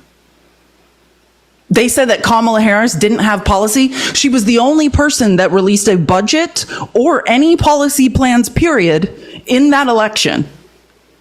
Unless you count Project 2025, which we all screamed about, and then, that's hyperbole. Over 60% of it has now been placed in executive orders or into law. So congratulations on that. You all were wrong. Yep. For those of you that were asking about the southern border land that Donald Trump did, it was a presidential memoranda signed on April 11th, 2025, titled Military Mission for Sealing the Southern Border of the United States and Repelling Invasions.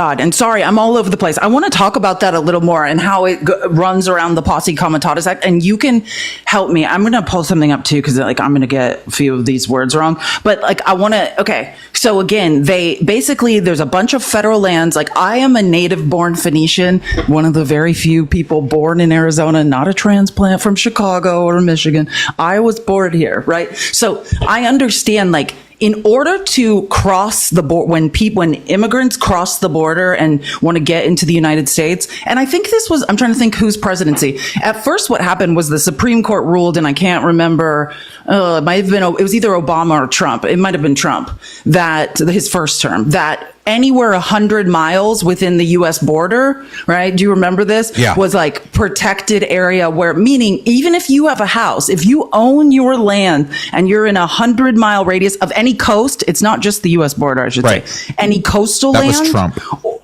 or the U.S. border, that at any time federal agents, whoever, can invade your place, can usurp it, can search it, because that is protected area that the federal government will commandeer or search at any time. Now, this is the literal next iteration of that, where the Posse Comitatus Act is basically meant to protect U.S. citizens, right, from, a strongman, wacko, authoritarian fascist raising the U.S. military on U.S. soil and turning it on American citizens, right? So cannot. Oh, yeah. Go ahead. So the Posse Comitatus Act was signed in 1878.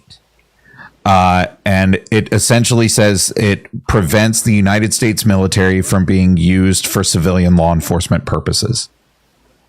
Because again, the people that were around at the beginning of this country, at the founding of this country, recognized that a standing military is dangerous when you have a despot in office, which was why the founders did not want a standing army. They were adamantly against it. That's why militias are talked about in the Second Amendment, you fucks. Because militias and a well-regulated militia kept their weapons where? Not at their house. Right. And so the Posse Comitatus Act was signed to prevent the United States military from being used in civilian law enforcement purposes, except when expressly authorized by law. And when would it be expressly authorized by law, you might ask? Well, it's expressly authorized by law in the Insurrection Act of 1807, right? The Insurrection Act allows the President of the United States to deploy the United States military to regain sovereignty, control of the United States of America from invasion or incursion. Okay? So what we have here is Donald Trump in his presidential memoranda of military mission for sealing the southern border of the United States and repelling invasion, right? Giving them parcels of land, hundreds of miles at the southern border, that they are now freely allowed, they have freedom of movement along that southern border. And he did that 9 days before the end of the 90-day time period that he gave the Cirrhosis of Defense and the Department of Homeland Security to come up with their detailed plan on how to regain control of the southern border.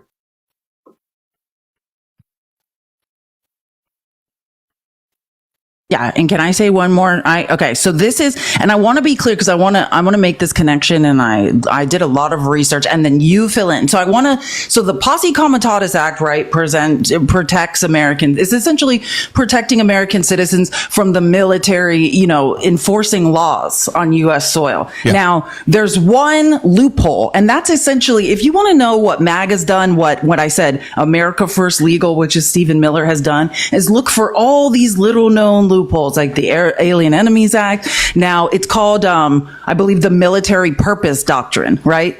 Let me give you an example. So if, let's say a crazy U.S. citizen, which this has happened recently, like breaks into a U.S. military base, right? Sneaks onto a U.S. military base and is doing whatever. I mean, this has happened, raises hell or is trying to steal something or gain access to military base, which could put, military secrets or the military in danger. Around the Military Purpose Doctrine, right? They are allowed to then detain that U.S. citizen temporarily until local civilian law enforcement can essentially collect him and, give him due process under civilian law. Yeah. Now, so let me help you. So that is anytime someone breaches what they call a military installation. What Donald Trump has done is annex hundreds of miles of federal borderlands across 3 states and declare it and transfer it to the Department of Defense and declare it a military installation. And let me help you because people don't understand this. But when you cross over, and the most brave ones do, you have to cross, when you cross the southern border, if you're crossing in Arizona, New Mexico, and parts of Texas, you have stretches of hundreds of miles of desolate desert. I mean, it's the most dangerous. They purposely funnel people into what they call death zones. I mean, that's how we controlled immigration, because there was such a minuscule chance that you could cross and survive. Right. What Donald Trump is now doing is he's created this strip across all of this desert that is a military installation. So once you cross into this land, which, I mean, there's nothing there, you won't even know, but now you're a person who's broke into a U.S. military installation. Right. Yep. And so now the military has freedom of movement across that land, right? Giving them dominion over those parcels of land. And because you're now on there, the military is now able to conduct law enforcement operations to detain you. Could be unalived on site. I mean, whatever. And imagine they're going to assume, and I'm just saying this, that these are undocumented immigrants, whoever they are, and that now it's looked at as this is a foreign national attacking a military installation. Right.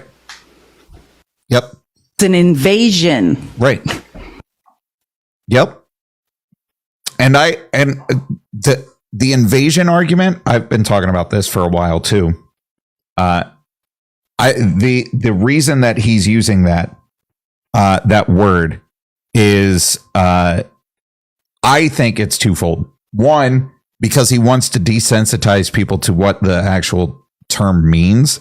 But 2, he wants somebody to challenge it in court, the use of the term invasion, so that he can redefine legally what an invasion is. Because not a lot of people understand this, but under the 14th Amendment, right, with birthright citizenship, the Supreme Court ruled in like 1890 something, I can't remember the case, but that anybody born in the United States of America is an American citizen, with 2 exceptions. 1, you are born to a foreign dignitary who's here as like an ambassador or consular or whatever. Or 2, you are part of an invading army. You were born to a member of an invading army, right? Now, here's where I say that, like, I've been talking about this since he started declaring all this shit. If he can get the definition, the legal definition of invasion changed to include what they're saying is happening at the southern border, then he doesn't need to overturn the 14th Amendment. The Supreme Court has already given him a loophole to just say that anybody from this date forward who was born to somebody that was a part of this quote unquote invading force is no longer an American citizen. That would mean them, their children, and however many generations since are just now, because they're a part of this invasion force at the southern border, they're no longer citizens. Doesn't have to overturn the 14th Amendment, doesn't have to get a new amendment passed, because the Supreme Court back in the 1890s put this loophole in that they just assumed nobody would want to use for despot purposes, because we don't do that here. Fast forward to 2025, and here we are with Donald Trump saying that it's an invasion. Invasion. He continues to use invasion. Invasion. Words matter, and he is doing that on very much on purpose. You are absolutely right. And we talked about this briefly last week. Like, this is the same logic we started using, or that Israel is using with Palestine, right? Like, you declare and by the way, what's a gang? I just want you to know for definition purposes, because this is how easy it is. Any group of 3 or more people with a common purpose. Yeah. That's what a gang is. And right. Now they're saying a gang is an invader, right? That is the leap of logic that we are now making. Any gang that is specific gangs, let's say cartels or anywhere brown people south of here, they identify as a gang, right? Collectively now are invading the United States. Now, what can happen during wartime invasions? Right? What we've seen so far is everything leading up to the invoking of the Insurrection Act, right? Like, we've seen constant national emergencies. National emergencies are important. They give the president, and this is the word to use, and MAGA, I know it's too long for you, but I'll put it into small words. Extrajudicial powers, meaning outside law and order. The president is granted extrajudicial powers. That's why he's declared an energy emergency. That's why he's declared any type of emergency this man can declare. He is declared so he can operate extrajudicially outside of the judicial branch and outside of without Congress. Right. Yep. And enacting the Insurrection Act would just increase those executive powers that the president is allowed to use. And they're going to do it under the justification that there is an invasion at the southern border. Can you talk about April 20th and kind of relate that now? Sure. Yeah. So April 20th, this Sunday, is the end of the 90-day period that Donald Trump gave the Cirrhosis of Defense, Pete Hegseth, and the Department of Homeland Security to submit a detailed plan on how to regain operational control of the southern border. It's important to understand that we've never lost operational control of the southern border, but they don't want you to know that. They just want you to believe the words that are coming out of their mouth and stop trusting your lying eyes. Okay. Wait, let me say one thing on that, by the way. Trump admitted yesterday at the Oval Office, because that is how this all has to say, is that this all has to be based on the precedent or the legal precedent that we've lost operational control of the southern border, right? Yep. He admitted and pointed at Pam Bondi. He said, hey, and I as a data-driven person, the average, like the last 3 years, before this last March, if you go back and look how many encounters, and I'm not talking about a 2-week rolling average anymore. I'm talking about the entire month of March. What are the average encounters in like the last 2-3 years? It's around 155,000 encounters in the month of March, because weather is temperate. It's a big crossing month. It has a lot to do with weather patterns. 155,000 encounters on average the last few years at the southern border. This last March, around 7,500. I can't remember the last number. It's probably a little more than that, but I don't want to guess. So I'm just going to say somewhere around 7,500, not weekly rolling average, not 2-week rolling average, for the entire month. Right. Right.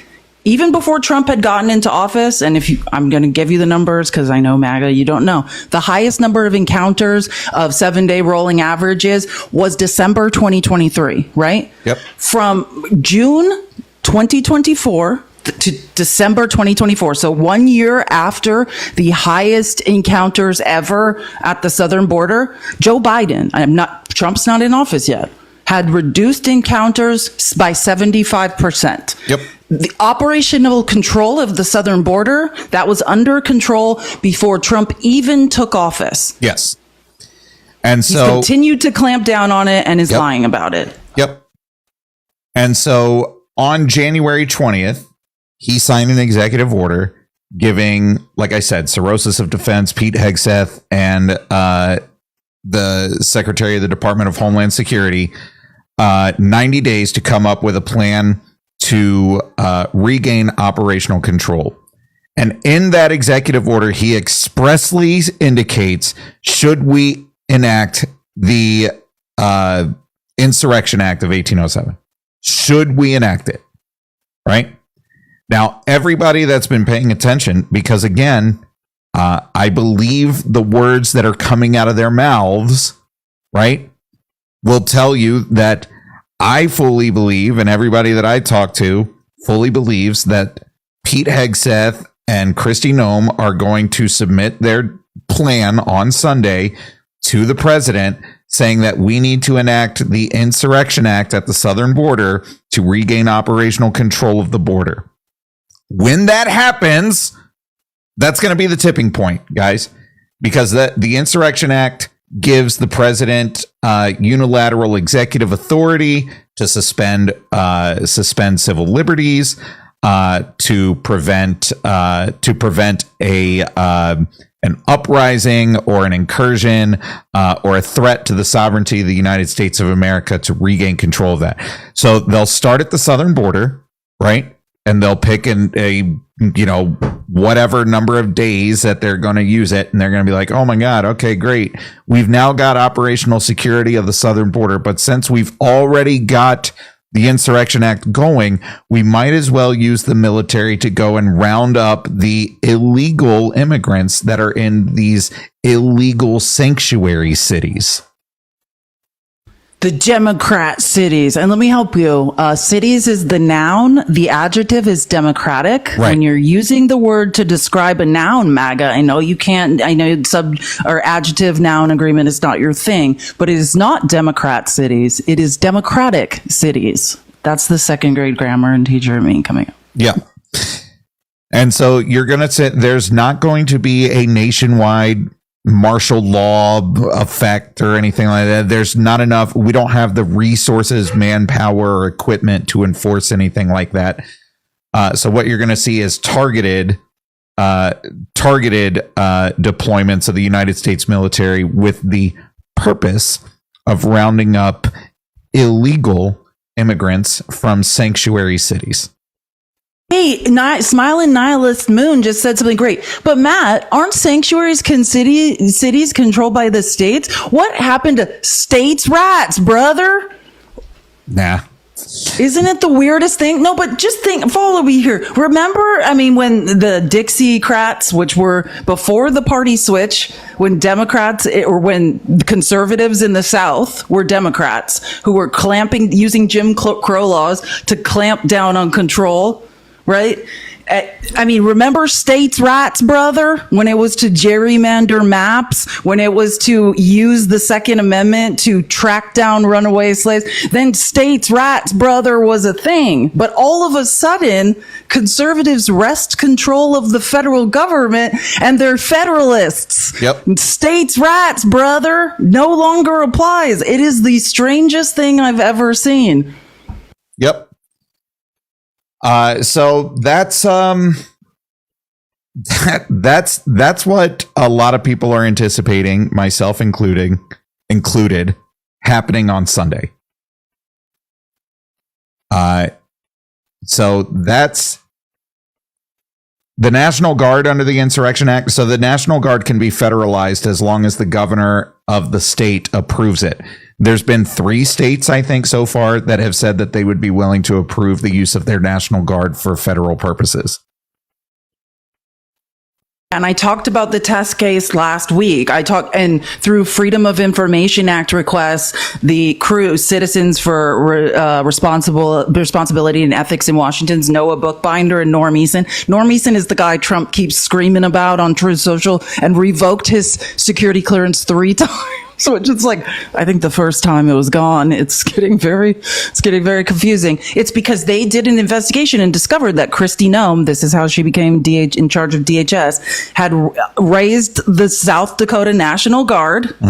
And in 3 separate deployments, sent them to the southern border. And how she did it was she declared an invasion. And you're like, what the F? South Dakota's nowhere near the southern border. They said that Pine Ridge Reservation, the second largest indigenous reservation in the United States, was a forward operating base. And notice, they exempted indigenous lands for when he annexed the federal lands for the Department of Defense to create a military installation. Yep. It does not include indigenous reservations. So what they're going to do all over the country is declare these autonomous zones, because they're technically outside U.S. jurisdiction, are forward operating bases for the cartel invasion. That allows governors to say, oh, this forward operating base for the cartel is in my state.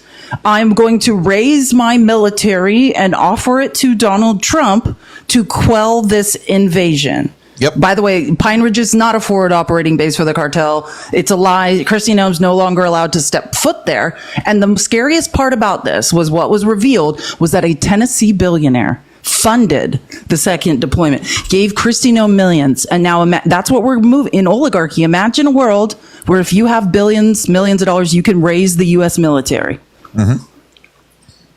Lee said, could that lead to National Guard standoff between active military if the governor doesn't approve? Could. It could. Yeah, it could. Say what you said, because I thought there was not all people in the military will do it. Yeah. Right? So here's the thing. Everybody throws around the term the military as if it's one body, like one individual action that's taking place. The military isn't a thing. Okay. The military doesn't exist. There are individuals within the military, right? And those individuals, per the UCMJ, are ordered to follow lawful orders given. Okay? So if somebody feels that an order being given to them is unlawful, they are not only encouraged, but required by law to not follow that order, right? That was a huge thing during the Nuremberg trials, right? The Nuremberg trials brought up a big thing for the defense, was that saying I was just following orders was not a defense. Okay? That's not a defense.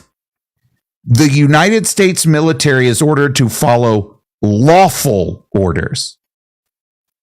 And so there are, and I talk to people that are still in, there are people in the military that are looking at what's happening and are concerned about the overreach of power that the executive branch is showing, and are behind the scenes working on what their actions would be in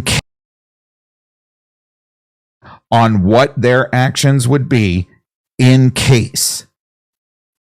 Okay? The military isn't a thing. There are individuals within the military that are looking at what's happening, recognizing the threat that it's posing, and are working to figure out how to undermine and resist that process from the inside. Okay? So now, you also need to understand that because the military doesn't exist, and just because there are some people doing that, there are also some people in the military that are all about this. Okay? So we're going to see there's going to this kind of comes back to the question that was asked earlier, like, what is Jim Mattis doing right now? I guarantee you Jim Mattis is working extremely hard to ensure that the Constitution of the United States of America is upheld and not the whims of some wannabe dictator.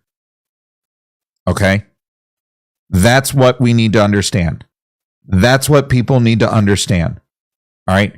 There are people that are working behind the scenes that are going to, there are conversations being had right now from the lowest ranks to the highest ranks about what are we going to do when this happens? How are we going to answer? Okay. Someone asked how many people are across all branches of military, and I just did a quick search. This is just as of 2023 numbers. There were 2.8 million enlisted across all branches, and then there's 738,700 reserve and National Guard members, and there's 754,000 civilian employees. Yep. And that's based on data from June 30th, 2024. Yeah, it's roughly right. Yeah, it might be. It might be a little bit more now. Numbers might shift, and not exponentially one way or the other. So I would say that those are probably accurate numbers. What I will say is why he couldn't have a Milley, exactly, or right, a Mattis. Right. This is why he had to get a Pete Hegseth. Right. Because this is what Milley was up to, right? Opposing this type of nonsense. Yep. You had General Milley going out and giving speeches while he was the commander of the Joint Chiefs of Staff, saying that we swear an oath to the Constitution, not a king. Right? People take that at heart. Okay? People take that to heart in the military. The military swears an oath to support and defend the Constitution of the United States of America from all enemies, foreign and domestic. Okay? That is the first part of our oath of enlistment, is to protect and support defend and support the Constitution of the United States against all enemies, foreign and domestic. Only after you swear that do you swear to follow the orders, the lawful orders of those coming down from above. I can't remember exactly what it is, right? But the order of the oath of enlistment is important, because the first thing you say is to support and defend the Constitution of the United States of America against all enemies, foreign and domestic. Okay? That's the first sentence, the first words that you say. I, Matthew Gordon, swear to support and defend the Constitution of the United States of America against all enemies, foreign and domestic. This right here is what the United States military is sworn to uphold and defend. Not the whims of Donald Trump, not the whims of his administration, not, Goebbels Jr., Steve Miller, right? That's not what it is. There are people that take this oath seriously, and when the Constitution is being threatened, will do the right thing. There are also people that don't take this oath seriously and will just follow orders. And that's why Trump's giving those idiots, right, people, and I'd say don't take it seriously also, or don't have a working knowledge of it, right? Trump's giving them the language by using words like alien enemies, invasion, right? He's giving them the language and the justification when the time comes to say, oh, I'm protecting against foreign and domestic enemies. That's what he's doing. He's making it in there. He's drawing the lines of confusion.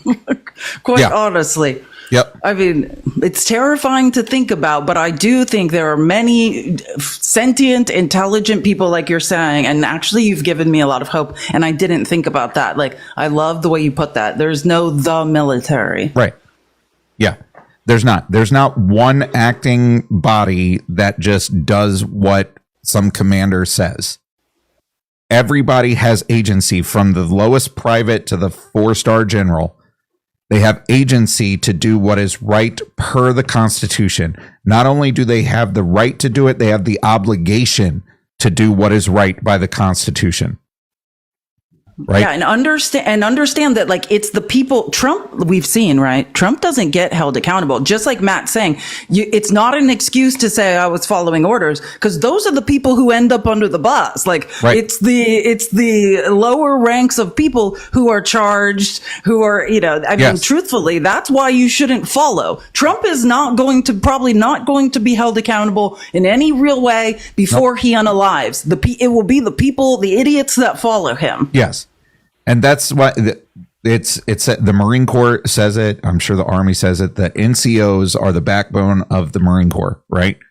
NCOs, for those of you that don't know, are non-commissioned officers. They're individuals that are enlisted, that are not junior enlisted. They're not senior enlisted. They're like right there in the middle. They're that go-between the larger force and the upper ranks, right? They're your NCOs. They're your corporals, your sergeants. I don't know how NCOs work in the Army, but in the Marine Corps, they're your corporals and your sergeants, right? They are the backbone of the military. They are the meat. That's right. They're the meat and potatoes of the military. They are where the rubber meets the road, right? When an order comes down, they say, this is what we're doing. This is how we're going about it, right? And those are going to be the people. Those people teamed up with the people from the higher echelons that are going to say this shit ain't right. And there are people in the military that are 100% going to look at this document right here, remember their oath, and refuse orders. As they should. As they should. Yeah, because Trump can't breach. I mean, it's going to be the lower level. I agree. And does anyone know? Here's another example, because I see Navy vet in the comments. Hi. Does anyone know who's running the Navy right now? Who's the Navy secretary? Let me help you. His name's John Phelan. Well, it's Phelan. Let me help you. This man has never been in the military. He has never served in any branch of the military. He didn't go to a military school. He has no connection to anyone at all. You know who he is? Do you guys remember Dell Computers? A billionaire named Michael Dell? Yeah. Who made a little company called Dell Computers. He places trades. He places trades. John Phelan places trades in a 5-person office in Texas for Michael Dell. He's also an art collector. He is now running the United States Navy. Oh, also, he gave millions and millions and millions and millions of dollars to Donald Trump. Yep. So what Trump can do is control these people, right at the top. That's why he had to displace 5-star generals, 4-star generals, and install literal unqualified idiots who would follow him. But he can't get to everyone.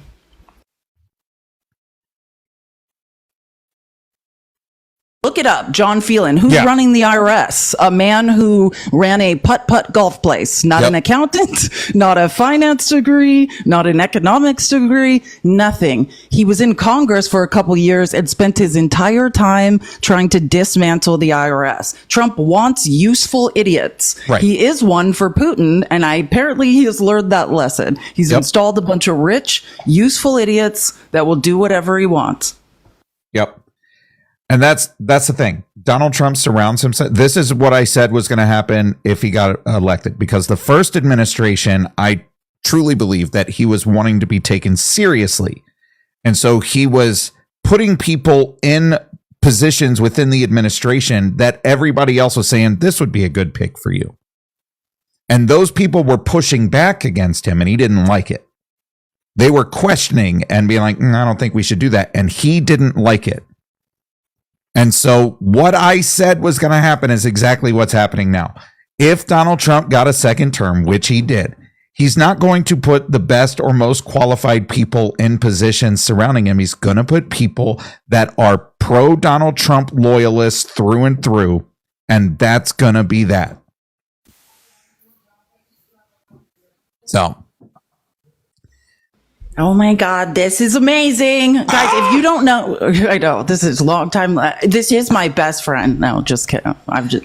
Now you know, Danny. This is Dr. Danny. This is Dr. Danny. She's absolutely amazing. I mean, she can tell you her own pedigree, but I highly recommend everyone follow Dr. Danny. This is going to feel a little like whiplash, but we're so lucky to have her. She tours the world, speaks at conferences about AB rights, about women's rights, about the manosphere, all sorts of things. She is, and I say this, and you guys know how much I value intelligence, the smartest person I've ever met on this app. I'm so excited that you were able to come here today, Dr. Danny. Thank you so much for joining us today. How many people are following you? This is, and I mean, if there's ever someone to follow in your life, this is the most intelligent person I've ever ran into. Y'all, I really appreciate it. Someone was like, Felice, you and Felice look like sisters. Like, thank you. Oh my God. Amazing. Love it. Oh, so, all right. We've been talking about a lot of terrible shit. So, Dr. Danny, you want to keep it going? Yeah. I was going to ask you if you would, Dr. Danny. I mean, like how this applies now to voting rights in the SAVE Act. And then also, like, I know you lecture on coverture law and things. Like, if you could sort of just talk about the erosion of voting rights and how that might affect women coming up in this election. I think that could be like the next logical line of logic. Yeah. So the SAVE Act, I'm sure y'all have heard these two amazing people talk about it already. It's being brought forward under the guise of like, we just want to make sure, everyone that's registered to vote and no non-US citizens are voting. There's been multiple studies to show like that is basically at zero. That is not happening, right? And the way that the SAVE Act is going to work is that if you have a birth certificate that does not match your current ID, so if you changed your name when you got married, if you changed your name when you got married and you got divorced and you never changed your name back, right? You will not be able to vote unless you have a passport. Now that sounds super simple and easy, right? We kind of sat down and looked at how much it's going to cost to get a passport. Like it's somewhere around $300, right? Yep. You have to pay for the passport. You have to pay for, if you don't have certified copies of your birth certificate or your divorce decree or your marriage license or whatever, you're going to have to pay for that. So this is a voter suppression law. And what Felice was talking about in terms of coverture laws, someone else said if you're adopted, yeah, that's going to be a problem, right? Like if you ever took on anyone's last name for any reason, this is going to be a problem. Now, we know that this is going to affect a large group of women that got married and changed their last name. And this falls under coverture laws. So way back when the Constitution was made, right? I really need people to hear me when I say this because people are like, that's not true. It is. The only right that women have under the Constitution is the right to vote.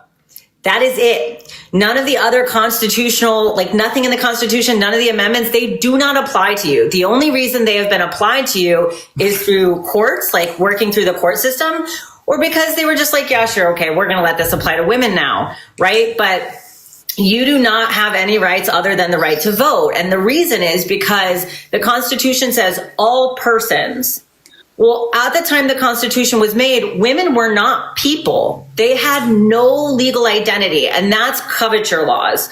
So this is old English laws that got brought over to the United States when people, immigrated here and started colonizing the United States. They brought these old coverture laws with them. And your legal identity was covered by your father until you got married and you were given away in marriage. Still to this day, a lot of people on their wedding day hear, who gives this woman to be married? And then usually the father will say, I do, or her mother and I do.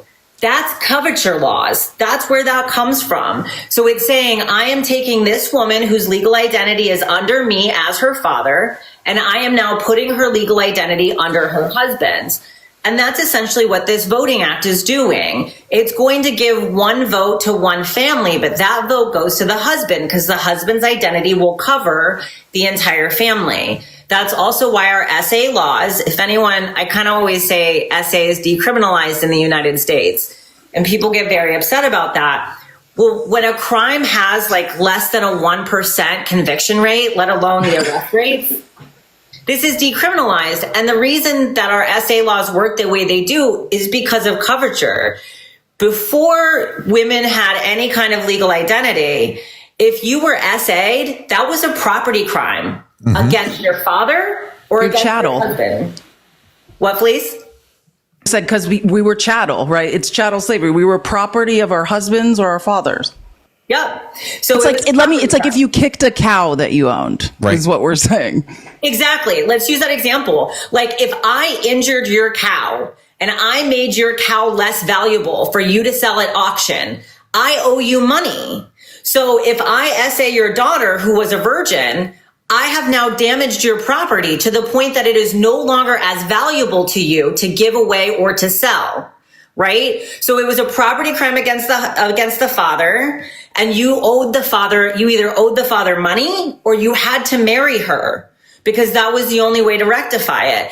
If you were married and you were SA'd, that was a crime against your husband and you owed the husband money or you owed him some kind of compensation. Yes, this is where the idea of damaged goods comes from, right? Because you were literally goods. So we're seeing a big shift back to that now in the United States. We have the SAVE Act. In Texas, they have ads going out encouraging male partners to report their female partners for ABs. They're saying if you have a female partner and you know she's going to get one or she has gotten one, please call us and contact us so we can make a legal case, right? That's ownership of somebody else's body.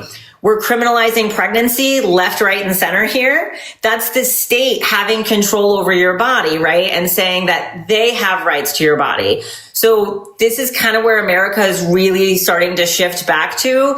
And we're not seeing, we are seeing some resistance to it, right? But we don't have a checks and balances system anymore. I'm sure y'all have covered on that, right? If the courts make an order and they aren't followed, your court system is dead, right? Like, it's dead. Same thing with Congress. Congress isn't going to protect you, right? So, and then the same thing with no fault divorce. Like they want to do away with no fault divorce. Well, you shouldn't be able to make your own choices in that, right? You don't have a right to make your own choices in that.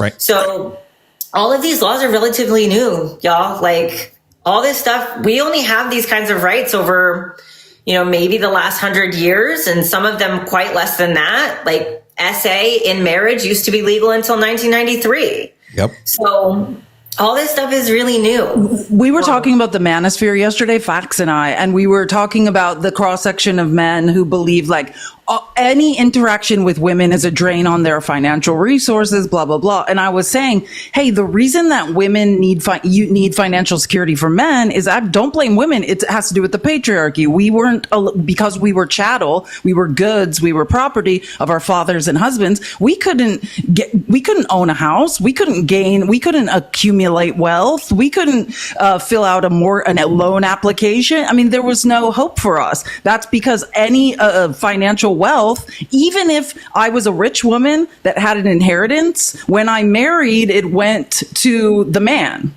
essentially. And I want to, under the SAVE Act, just to show this, I'm going to try, I don't want to show my name though. I just want to show people some options, because I said I was born in Arizona. So for the SAVE Act, essentially, if you're a woman, your birth certificate does not match. And Danny, you speak to this better. Do you want to quickly, before I go, I'll show my passport card in a second, but do you want to talk about like around when Clinton was running against Trump and they were doing sort of the research around if we just stop women from voting in general, like that will be beneficial to the conservative. Like the goal is low voter turnout with conservatives. Yeah. So, and we're especially seeing this with the younger generation now, like 18 to 25-year-olds. They're much more conservative now than even like boomer white men. So at the time they started doing research and they're like, well, where's the biggest gap? Right? One of the biggest gaps is education, for sure. The number one predictor of how you will vote is education. And that's been true for quite a while now. But the number two predictor of how you're going to vote is your gender. Right now, men are much more likely to vote conservative. Women are much more likely to vote liberal. That's been true since around the time that Clinton and Hillary Clinton, let's be clear, Hillary Clinton and Trump were running against each other. They started to do that research then, and they noticed this massive gender gap. That gender gap has only grown because now men are the least educated demographic.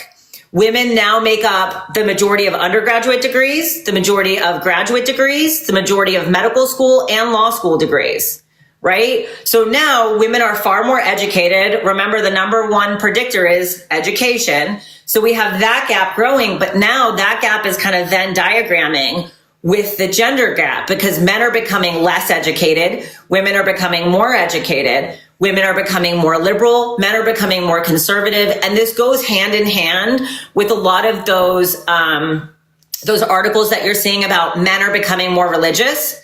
For the first time in our country's history, men are now more likely to say they're religious than women. That's not an accident, right? Like, that is an arm of the right wing. Yep. These evangelical right, this white evangelical right wing. So those things are working together. Well, men aren't flocking to religion because they need God or they're craving this spirituality. They're flocking to religion because they found another institution that will tell them they deserve this hierarchy. They deserve to be above people. That is your rightful place. And actually, if anybody's trying to take that away from you, that is oppression against you, right? So all of this research started around the time that Hillary Clinton and Trump were running against each other during Trump's first election. And they've had all of this time to build upon that and create, we've got Project 2025. A huge goal of Project 2025 is to reduce women's rights, because they know if they can stop women from voting, we'll never have Democratic leaders again. 100%. Yeah.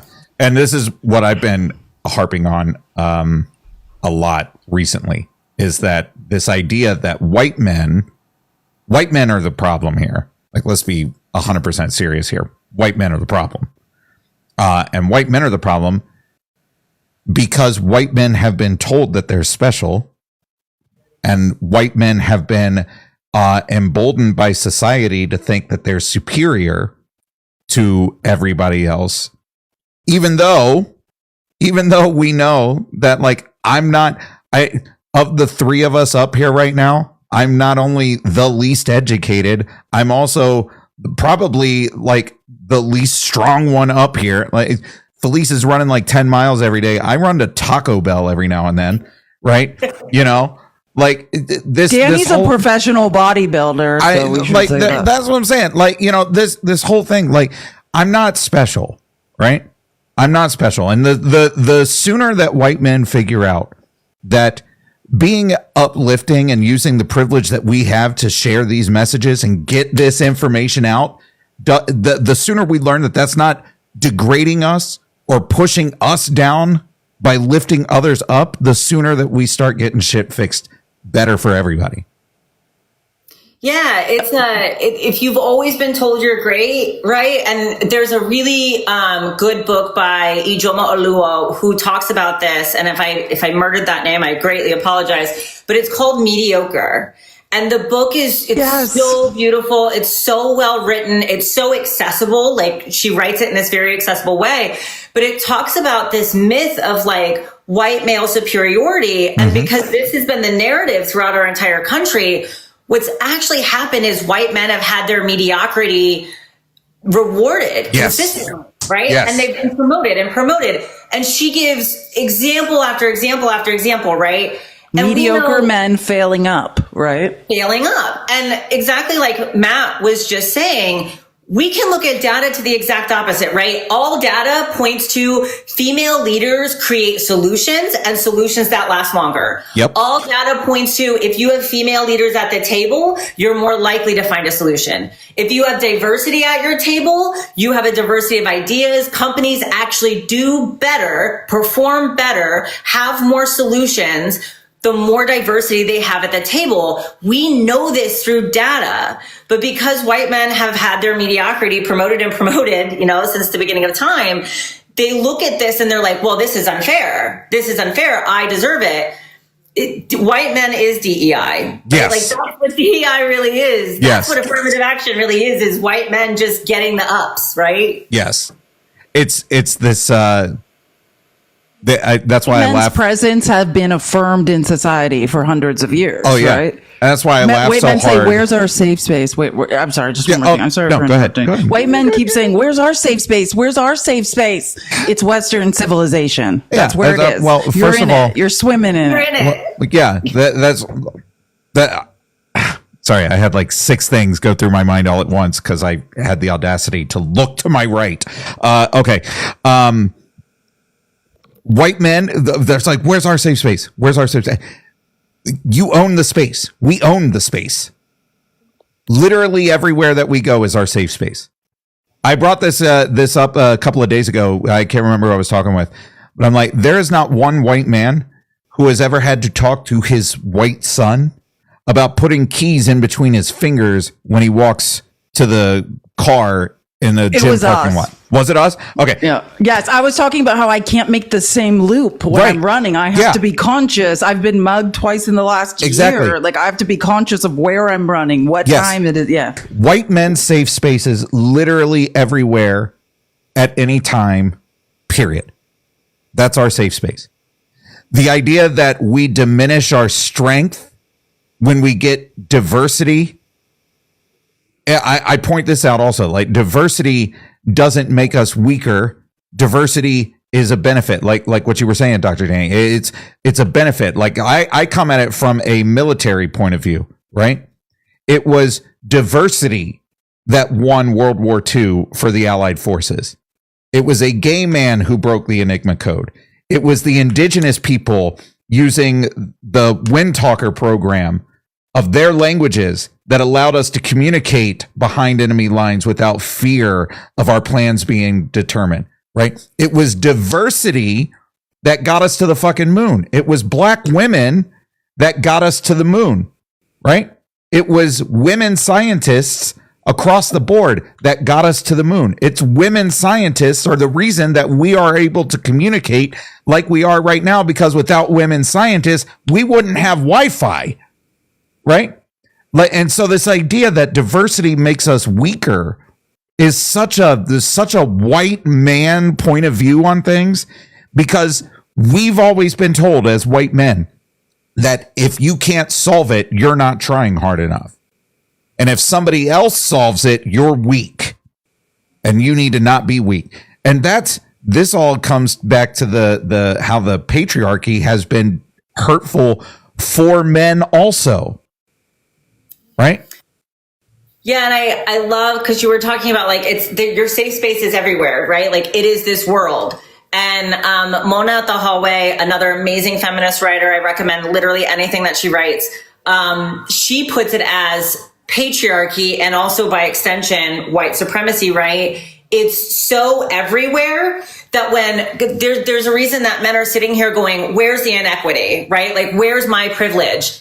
She says it's like asking a fish, what is water? Mm-hmm. A fish has never had to consider water. A fish swims through the water. It is what they were born in, right? They were born into water. They just swim through it. It just exists around them. They don't ever think about it. So then when you ask the fish, what is water? They're like, what do you mean? I don't understand, right? Like a fish has never had to consider what water is. It's just born into it and it swims through it. That is fucking perfect. I love that so much. That's so good.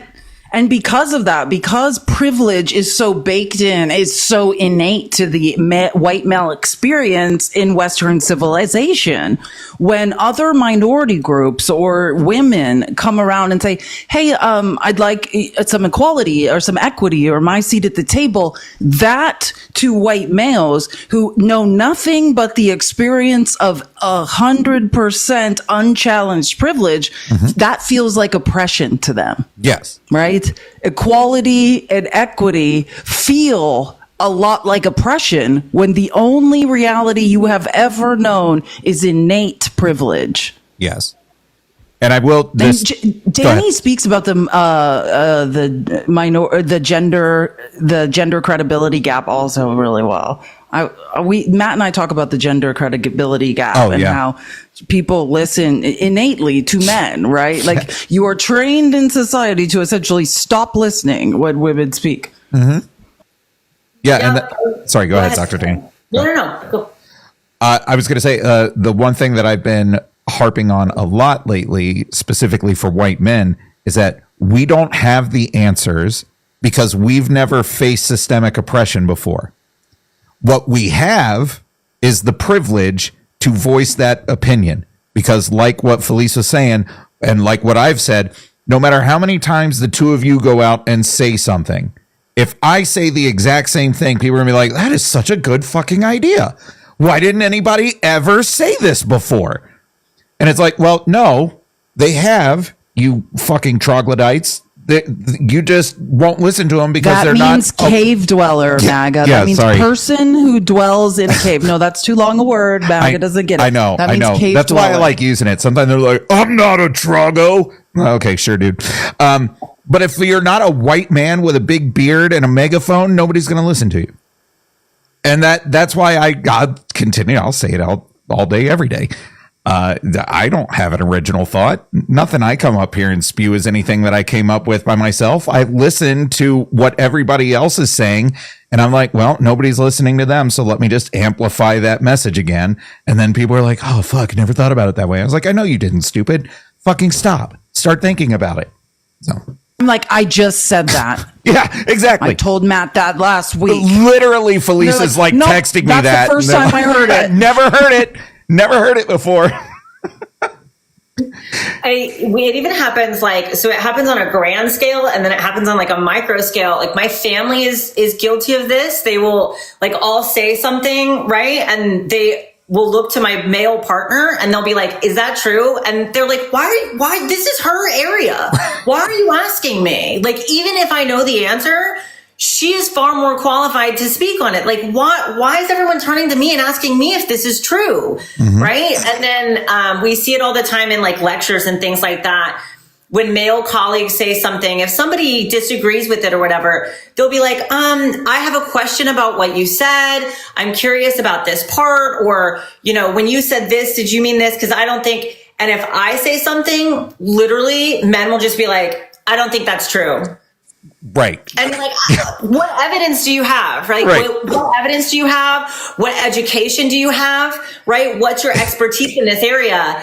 Nothing. They got nothing, right? Like, this isn't their expertise. They just think they know more and better because they're a man, and they doubt what you're saying immediately because you're a woman. Yep. Can I give one example that happened to Danny and I do lives we used to called the broadcast. We're taking back the word broad. And Danny is an effing doctor, right? Who is giving facts. She's talking about how, like, people devalue women as they age, and talking about the eggs in the uterus getting older. And then she was talking about how actually the same is true of men, that as men age, their semen is less valuable, less good, the same thing is happening. And we have just a random MAGA idiot in the chat who's like, my uncle who was 72 had a baby with a 21-year-old. It's like, this is a doctor is now speaking, and a white male is like, excuse me, my idiotic anecdotal idea about my 72-year-old uncle being a creep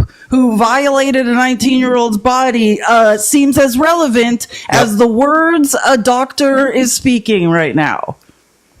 Yeah, and that's a fact that I love that a lot of people don't know. So like, I'm just going to throw this one out there because I love it so much. But when you go to get fertility tested, right? When people go to get fertility tested, women have to go through a whole gambit of tests. Some of them are very painful, right? Like if anyone's ever had an HSG, that's a very, very painful test. Men have to go have an orgasm in a room with resources supplied to them, right? That's all they have to do. But the cutoff for male sperm quality is the 5th percentile. Mm-hmm. That means that in order to fail, you just have to be in the bottom 5%. 95% of men will pass that test, because it's not because 95% have great quality sperm. It's because we have set the threshold for quality sperm so low that 95% will pass. Now, when you consider that, and you consider the fact that we're criminalizing pregnancy, a woman just got arrested in Georgia at the beginning of this month for how she managed her own miscarriage. Yep. Right? She had a miscarriage. She was about, I think, 16 or 17 weeks along. Mm-hmm. She had the miscarriage at home. She disposed of the contents of the miscarriage. This was a completely non-viable pregnancy, right? Long before the age of viability. And they arrested her for how she handled her miscarriage.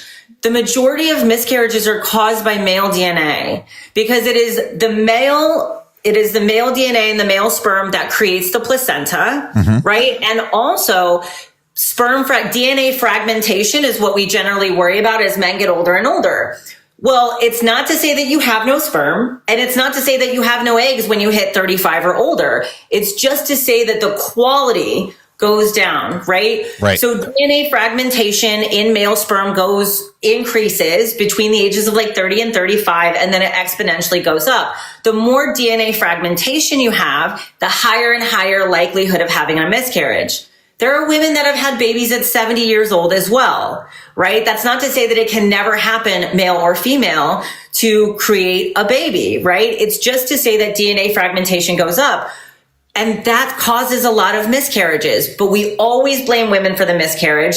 Notice how in our history, it's always been women blamed for infertility. It's always been women blamed for miscarriage. Somebody, Fortune Rose mentioned preeclampsia. Yes, the male DNA has a huge, it's a big factor when it comes to developing preeclampsia, because it has to do with how your body kind of interprets that genetic material. Does it interpret that as like a threat, as a foreign body? Preeclampsia is very complex, right? But the male DNA and male sperm has a lot to do with developing preeclampsia. So a lot of your pregnancy complications and a lot of the things that cause miscarriage have to do with the quality of male DNA that's being introduced. But we don't talk about this. And then you hear mediocre men ruining everything. I know. And then we hear all these men that are like 35 and 40, right? And they're like, I'm just going to hold out for a 19 or 20-year-old. As if she's going to want you, number one. And also, your DNA ain't great, bud. Right. Yeah. I sent the pregnancy is a crime PDF to everyone in my Discord, and Matt, I'll send it to you as well, because it's great information. And just know, I just want you to know the most interesting, there's many interesting things. If you're in Alabama, watch out. It's a crime to be pregnant. Like, imagine we're cutting Medicaid, right? And Medicaid expansion. But if you don't get prenatal care, you're going to end up in jail. Right. You're going to be charged with a crime. And I want you guys to know the most interesting part of this pregnancy is a crime. And you can see how they're criminalizing women for being pregnant across mainly the South, but all around the country, is that I was thinking, oh, this must be the typical like brown and black women being targeted. It's in fact the opposite, because why? They value not the woman, what's in her stomach. And do they value brown and black fetuses? No. Or do they value white fetuses? It's that part. Actually, the majority of the women who are targeted for this are actually white women. Hey, and real quick, I can feel a lot of the white men being like, well, actually, in the comments, fucking delete that shit. Just sit down and listen. All right? Just sit down and listen. Learn some shit for 2 goddamn seconds. You fucking chuds. Okay. Sorry. I could feel it. I could feel it like permeating from my computer screen. Everybody's like, well, actually, fucking stop. Fucking stop. And you're supposed to be uncomfortable when you're growing, right? Like, if you imagine us, like, think of like the Russian doll sets, right? Like a circle within a circle within a circle. The inner circle is your comfort zone. This is your comfort zone. You don't learn in your comfort zone. You don't grow in your comfort zone. You just exist in it. 100%. Directly outside of that is the learning zone. Guess what? The learning zone is outside of your comfort zone. Not so far out, but just right outside of it, right? That's your learning zone. Just outside the learning zone is the growth zone. Both of those zones are outside of your comfort zone. By definition, if you are learning and growing, you should be uncomfortable. That's right. That's right. There is no growth. Sit in the discomfort. Sit in it.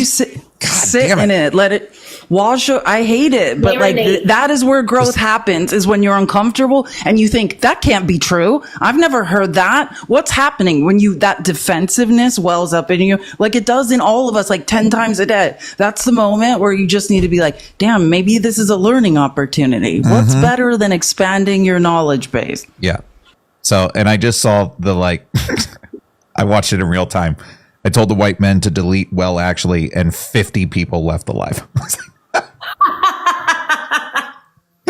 Like discomfort. Like in real time, it fucking happened. I was like, dope. So I'm looking up, I just pulled up the Pregnancy Justice. PregnancyJustice.org is an amazing website. If anyone wants to learn about the criminalization of pregnancy, they keep amazing stats. We love their data. So there have been, and I think this is only post-Dobbs data, right? So this is data from 2022 to 2024, so 2 years. There were 15 women that were arrested and charged due to lack of prenatal care. They were arrested for their pregnancy outcome, and they were charged with essentially child endangerment or neglect because they didn't get good enough or soon enough prenatal care. Half of our country lives in a maternal health desert, right? So like that means there's technically two definitions of a maternal health desert. The CDC uses one and Guttmacher Institute uses another. So it kind of depends on what definition you want. It either means that in the county that you live, there are no services available for maternity care, or at least not a full breadth of services. You might have an OBGYN, but you don't have a birthing center, right? That puts you in a maternal health desert because you don't have a hospital that provides access to some kind of birthing care or maternity care, right? So it either means that you lack it completely, right? There's nothing, or it means that there's not enough providers to service the amount of people. So there's a massive lack of providers, right? We see that right now going on in Idaho. Idaho has somewhere between 200, 210 OBGYNs for the entire state, right? So that means, and most of them are like concentrated around the Boise area. So Idaho's a big state. There's a lot of rural places. You might live 3 or 4 hours away from the nearest place that provides prenatal care. You might live an hour and a half away, right? But even if you live, let's say, an hour away, you have to take off work. So if you're already poor, right? Number one, transportation becomes an issue. How are you going to get there? You got to spend the gas to get there as well. So like, let's hope you have a car and you have the money for gas to travel an hour away to your OBGYN appointment. Me, myself, I live in Florida. The closest OBGYN to me is 40 minutes away. So I would have to drive, depending on traffic, 35 to 40 minutes there and back. So you already live far away. Now you've got to take off time from work. But you can't just take off like an hour to an hour and a half. You can't just take a long lunch. You have to take off an hour drive there, an hour drive back, and at least an hour to an hour and a half for the appointment. And let's hope you don't have to go for an ultrasound or anything, because that's just going to take longer. Right. You're taking a whole half day off work. And yet we're arresting people for not getting prenatal care, while also making it harder for them to get prenatal care. The pregnancy is a crime. You can Google pregnancy as a crime. It's the first PDF that comes up, or pregnancyjusticeus.org is where the PDF is. I sent it to everyone in the Discord, and I sent it to Matt so he can put it in his Discord as well. Dope. Perfect. Can I show my passport card? I want to, for the Save Act purposes, just real quick, because I do have a passport, but like I've crossed, when you're in Arizona and you cross the border constantly, this is a cheaper version for women. If your birth certificate does not match your, your ID, you're going to need to either, get a passport. And I want to be clear, because I keep hearing MAGA on X and stuff, where I make my outlines from, being like, you just have to have real ID. No, you don't. Real ID does not state your birthplace, that your birthplace is in the U.S. It doesn't. Right. It doesn't claim you are a U.S. citizen. What you're going to have to do is provide documentation that you are a U.S. citizen. So this is a passport card, and they're particularly, I'm trying to cover my name. They're particularly used to cross the border on foot. It's cheaper than a passport, and it actually states that my birthplace is actually in the U.S. They also last longer. I got it. Let's see. Or no, they're 10. It's 10 years. Yeah. But I mean, again, this essentially allows you to. It literally it says right here, place of birth, Arizona, USA, which means you can't do that anywhere else. Or with real ID. So what we'll have to do when registering to vote, which imagine all these voter registration drives that are online. They're all over. You can't do that. You could register, but then at some point you have to show up to a polling place, which, just like Danny's saying about maternal health deserts, people in rural areas will be affected by this most. Imagine the drive to get to a polling place, as hospitals disappear in rural areas, as public schools are closed because of school vouchers, right? All of this stuff, if the U.S. Postal Service is privatized, I want to be clear, really clear. It's ironic because the people who will be punished the most by all of this seem to be people in rural areas. So I would say look into a passport card because they're like some sort of ID that states your place of birth, and they're cheaper than passports. This is the card that's used to cross the border. But I mean, again, people don't have that ability. And I want to say potentially about the SAVE Act, there will be 50 laws in 50 different states as it's written. I've done a lot of research on this. It's the most vague thing ever. And what they're looking at is like, let's say you're a woman who's changed their name because of marriage. Like it could be you need to present your divorce decree. It could be, there's going to be 50 different rules in each state for how you can continue to vote. And I don't know how it also applies to states that are using DMV records. In my DMV records in Arizona, my birth certificate is on file. I can log into myself, and I suggest everyone start doing this. If the DMV doesn't have this information on you, I would suggest making sure they have it. When I log into the Arizona DMV, a copy of my original birth certificate is there and my social security card. So I would suggest start looking into that, because the automatic approval process that goes through DMV records, make sure your birth certificate is on file and your social security card, because that is what they're going to start looking for. And you might, if they don't match, have to bring in extra documents to make that connection, your divorce decree or whatever it is. But at this time, we don't know. And like I said, passports are expensive, and even these border cards are expensive. So I understand people don't have the money. The point is to take a huge chunk of women and stop them from voting. Mm-hmm. And I like to remind people that they did put in an amendment to this bill that said married women who have changed their name will have an exception, and every single Republican voted against it. They had an avenue, right? So people that are sitting here saying like, oh, well, this is just about like voter ID and blah, blah, blah. They're not intending to. They had that option to provide an amendment and an out for people who change their name due to marriage and provide a marriage certificate, and they chose not to. Yep. Just like with the AB laws, they're vague on purpose, and doctors are screaming, can you give us clarification so we know what the law is? It's vague on purpose to have a chilling effect. No one knows what to do. No one knows how to instruct people. That's the point, is paralysis of the system to stop people from registering to vote. Well, I live far away. This is a hassle anyways. I'm just not going to worry about it. Right. The lower the voter turnout, the higher the likelihood that conservatives win every election. That is what the data bears out. And even when they've tried to like clarify, this is something to kind of really pay attention to. So for example, the AB laws, Texas right now is going through a thing where, they were pushed and pushed and pushed to clarify their AB law. They chose not to. We now know that a lot of people have lost their lives because of this law. We knew this was going to happen, right? We see this happen in other countries. We see this happen in El Salvador all the time, which has a very, very strict AB law. There are absolutely none. They are not allowed, not even to save your life. They just have to let you unalive. That's what they do in El Salvador. That is not an exaggeration. You can easily look this up. Ireland did this before. Ireland had one woman die. One. And they were like, this is awful. Yep. We can't keep doing this. And they immediately changed the law as quick as the law can change, right?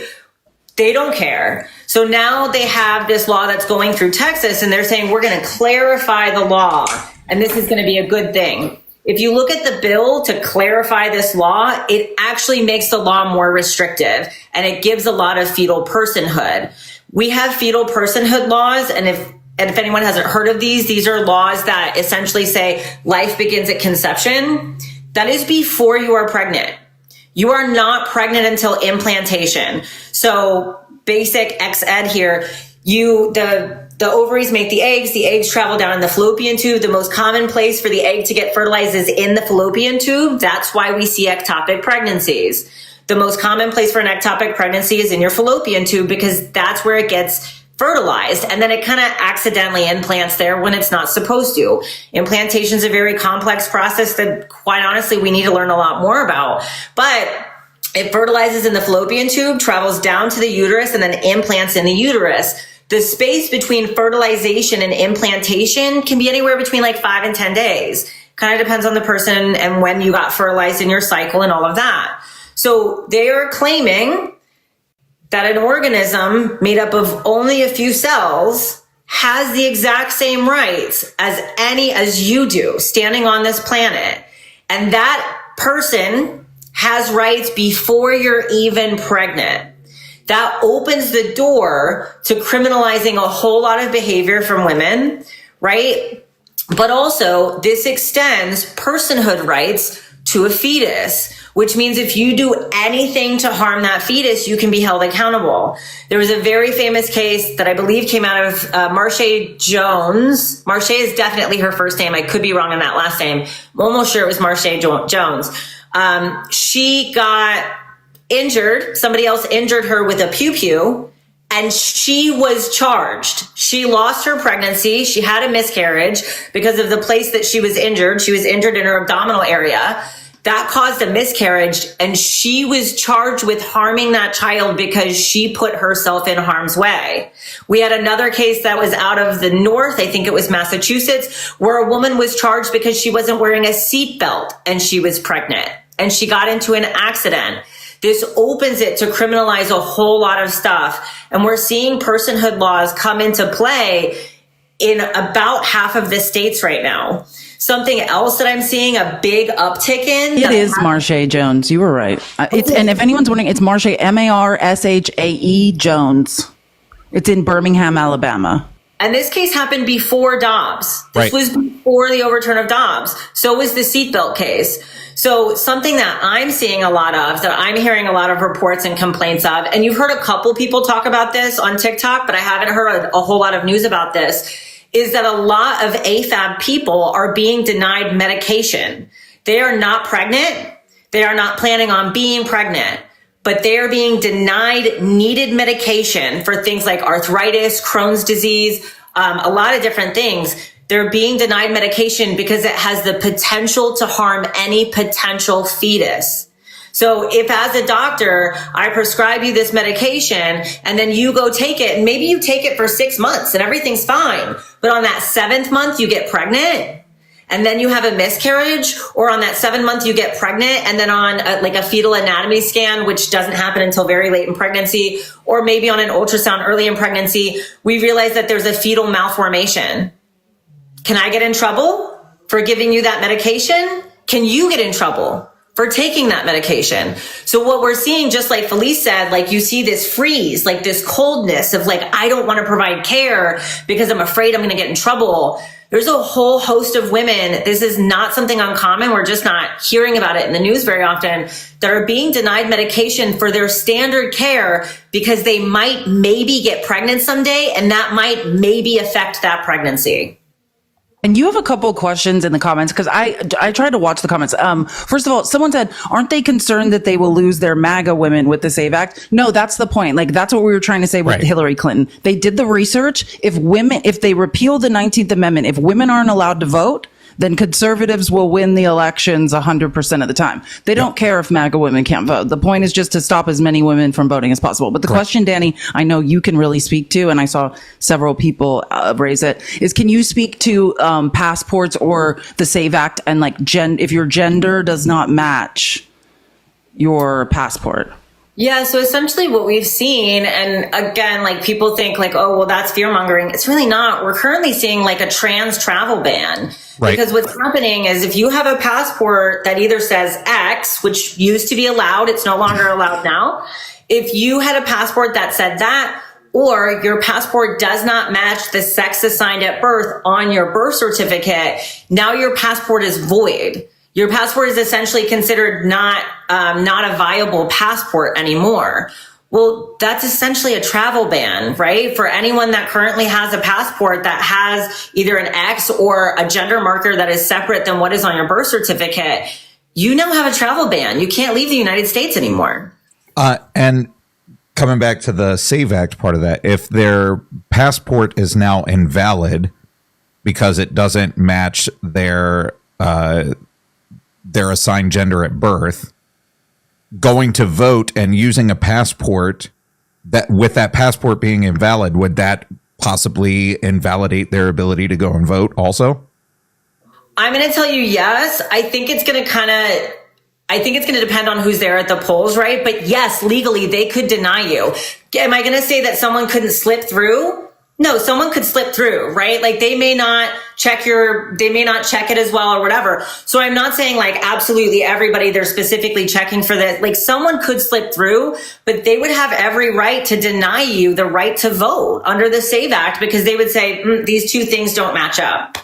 And in the case of gender, I mean, Trump's executive order has declared, right, there's only two genders. So it's a little different, like, because at first my line of logic was like, okay, just like they're saying about married women whose birth certificate now does not match their license. Now, what they're saying is there will be an opportunity to provide the documentation that kind of, explain those two things, right? Like a divorce decree or a marriage certificate or whatever the case is. But I mean, if you, I don't know what, brought in a signed your medical documents and said, hey, I transitioned, under right now, I mean, it's not law yet that there's only two genders, but as far as this government is operating, there are only two genders. So especially if you live in a place with a red supermajority where the voter rolls are being challenged. Oh, and I didn't get into this. I want to tell you something. It's not just about stopping people from registering to vote, right? It's about the SAVE Act is about cleansing voter rolls, right? Right. Yeah. So that's what you have to look at. You're possibly, if your gender doesn't match, if your name doesn't match your birth certificate, all of these reasons could be, it's requiring states to purge their voter rolls, and it doesn't give how often it has to happen, but it's requiring these regular purges of the voter rolls, which you could think, I'm good to go, I registered to vote, everything's fine. And we know that what happens is the voter rolls will be purged every so often, and you'll find out that you're not on them. Florida did that. But right before a recent election, a whole bunch of people got purged and I was telling people in Florida, I'm like, check every other day, check every day, make sure, log on and make sure your voter registration is still valid. Because what you don't want is to show up at the polls and have them be like, no longer valid, you can't vote, right? Like it doesn't say you're registered to vote. So, and I myself, like someone said, Florida's trash. It is. So I vote here and I do mail-in ballot, right? So I was traveling and like, as Felice said, I swear I'm always on the road. I'm on the road more than I'm home. And so And he gets paid to speak all around the world. It was just in Rio and it was the best experience. And y'all, when I tell you, like traveling gives you, and I totally understand this comes from a very privileged place. Let me just say that to begin with. But I'm in Brazil, right? And people are like, what are you guys doing over there? We're all worried about you. Are you okay? And you're like, I'm not. We're okay. We're not okay at all. And when you travel to like England or something, like I have a lot of work in London that I go back and forth to. They'll joke. They'll be like, hey, when we go out, can you tell people you're Canadian? Please don't call me you're American. Cause like, I pretended to be Canadian for months in South America until someone saw my passport in a hostel and they stopped talking to me. See what I mean? So like you'll get treated better. It's a real thing. Now the hang up is they always clock my Spanish as Latin American Spanish. And cause they're like, that's from Latin America. Where's that from? Right. So they'll clock you if you're speaking Spanish, but like, you don't want people to know you're from the US a lot of the times because it's not a good look right now. Right. But like we love Canadians all around the world. That's the safest place to say from. Canadians, Australians. They're like, oh, great. Come on over here. Canadians are so nice, right? They're always apologizing for everything, right? So like, you just tell people you're Canadian for that reason, but they are watching us and they are like absolutely just shocked and appalled. Like they're like, I don't understand how people are living their lives like this is normal. And I'm like, oh, internally we're burning down. Just know we're all panicking internally right now. Mm-hmm. Oh yeah. It's a nightmare. And I do think that we're going to see more, this is just the beginning, right? Mm-hmm. We're going to see more erosion of queer rights. We're going to see more erosion of women's rights. And to go back, since I kind of lost my place, I do the mail-in voting, right? And so it says on the thing, like, mail it in so that way it gets to the place before voting day. And I was in a position where I was like, well, I can't trust that it's going to get there before voting day. So I'm going to take my ballot that I already filled out and physically hand it in. So the place that I go to vote is at my library right down the street. So we're talking about a 4-minute drive. So I'm like, okay, great. I can run this errand super quick. I think I had a flight to get to. Actually, I was rushing to get somewhere. So I take it to the library and I go to hand it in. And the lady was like, oh, we can't accept that here. And I was like, this is my voting place. And she's like, no, if you want to physically hand in a mail-in ballot, you have to go all the way downtown to the administration building and you can only hand it in there. And I'm like, are you kidding me? This is silly. So I had to drive 35 minutes, find parking, pay to park, and then walk my ballot into the government administration building and then drive 35 minutes back. Now, that doesn't sound like a big deal, but something that should have been like a 15-minute errand for me turned into an hour and a half. So if I was running that on my lunch break or something from work, I would have been screwed. Right. It's just silly things like that people are like, oh, it's not a big deal. It is on the ground in real life. Yeah. This is something we need to address when we do the virtual town halls. Like, what is our plan? How do we get people to register to vote? What are we going to do to ensure we can reach a critical mass of voter registration that can't be purged from the voter rolls? And I've done this math on my live. Some people don't like when I get into real statistical analysis. It gets super boring. But I could take you through a very solid mathematical argument for how Kamala Harris lost the election. And it's not what you think. It's not Elon Musk doing something shady. It's voter suppression in swing states. It's MAGA vigilantes in these third-party nonprofits challenging the voter rolls. Yes. Georgia Peach, I've answered you a couple of times in the comments. It might have got lost. It depends on what you're trying to use your passport for. If it's expired, some things that you're trying to use it for, like if you were trying to go use it at the TSA to get pre-check, whatever, TSA pre-check, I know as long as it's within a year of the expiration date, you can use it. So depending on what you're trying to use it for, voting, probably not. I would say that if it's expired, it won't work. That I would say that if you have an expired passport, that is not going to be accepted. Just if I had to guess. Someone said, should I get a passport? I'm a widow with my late husband's last name. Yes, absolutely. You will need a passport because your last name does not match the last name on your birth certificate. Yep.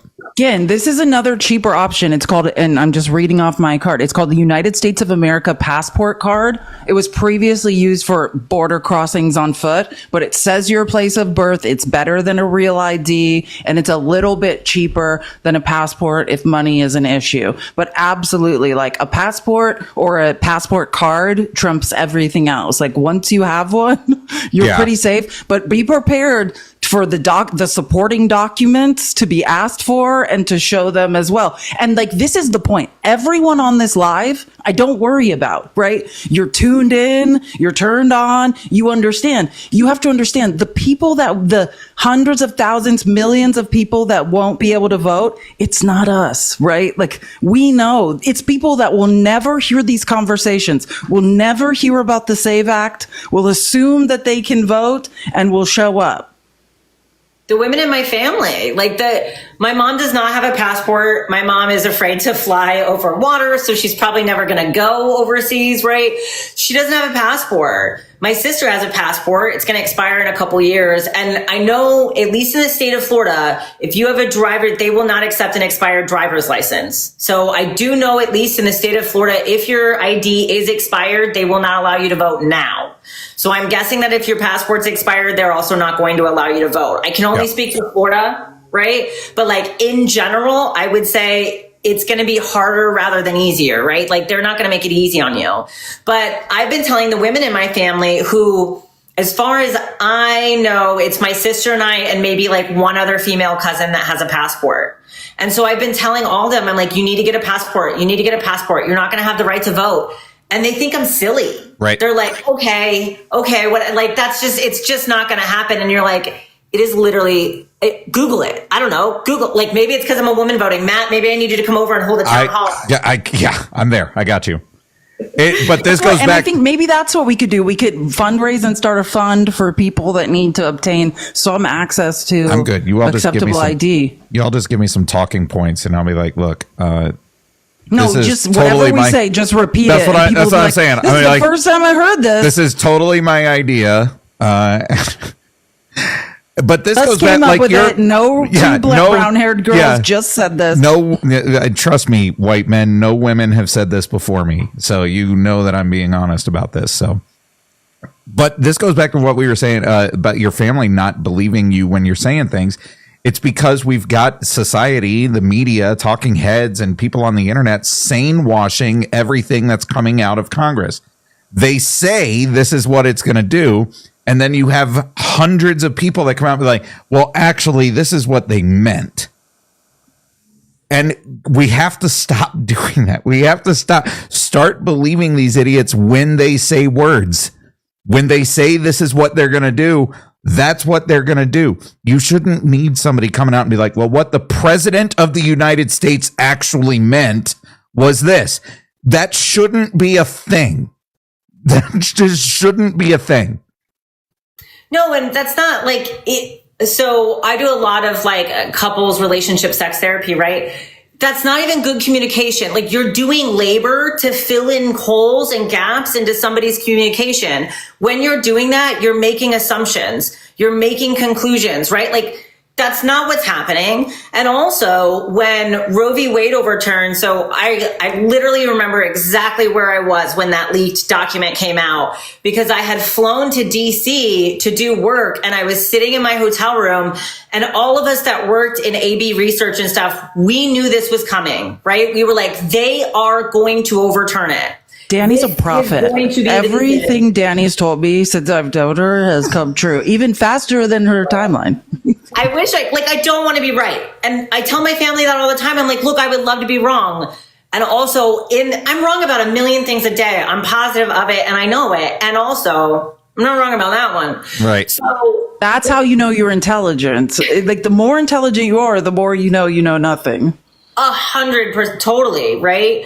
So it's really difficult to get people to understand that like you can make predictions based off of past data, right? And before, when the leaked memo came out in May of 2022, we all knew this. We all knew this is where that was going, but everyone lost their cool when this leaked memo came out. And I had just landed in DC and I made a video and like posted it on TikTok. And at the time that happened, I said, you watch.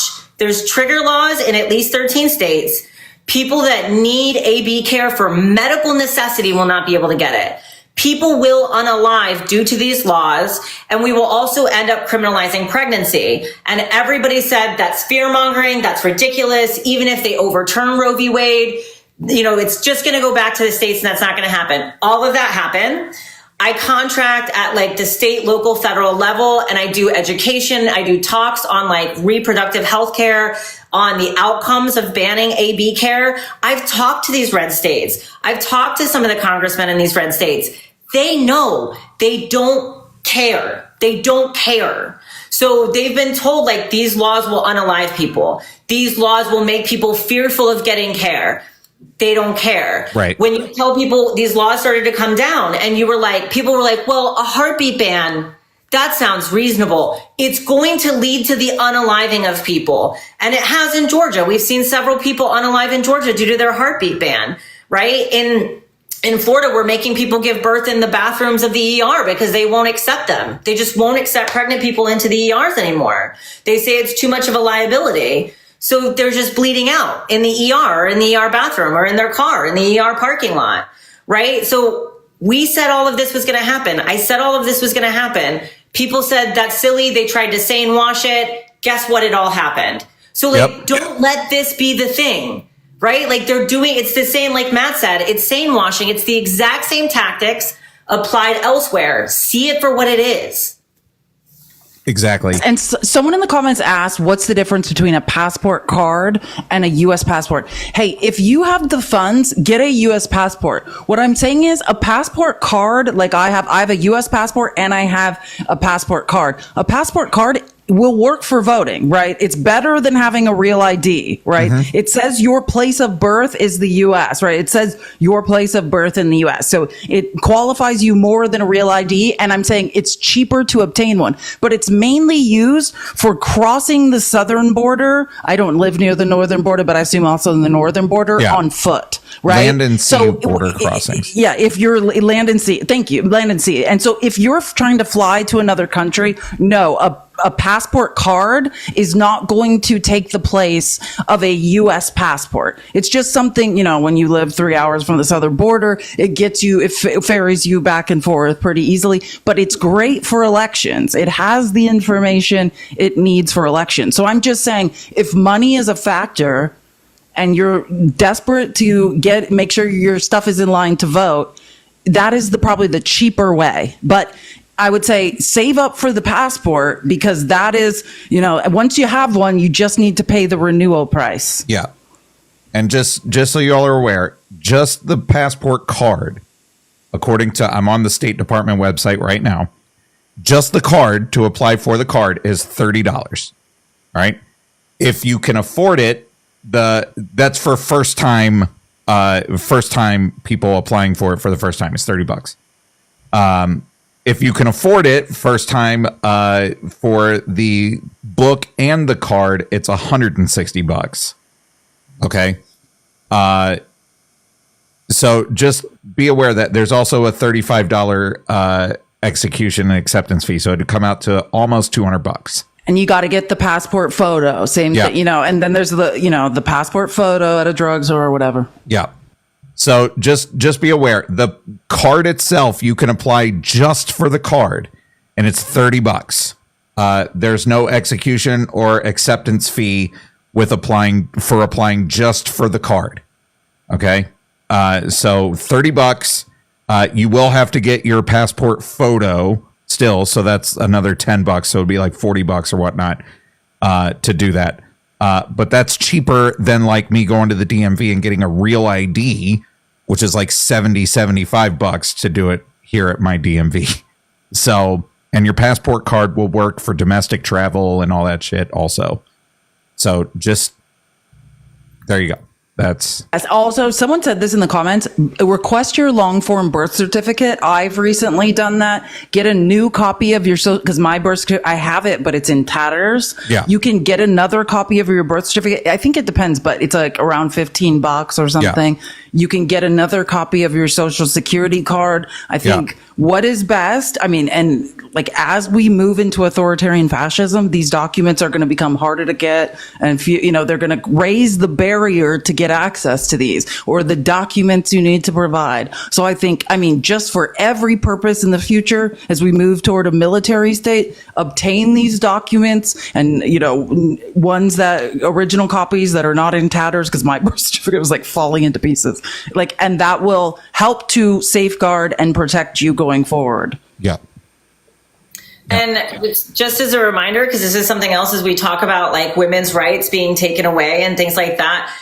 Back in like the 1930s, you were never allowed to have a passport in your own name. You did not, if you were a woman, you did not have a passport in your own name up until 1930. Your husband had a passport and you had a passport that said wife of husband. You had a spousal passport and you could not travel without your spouse. It wasn't until 1972. So after the 1930s, married women were allowed to get a passport in their own name.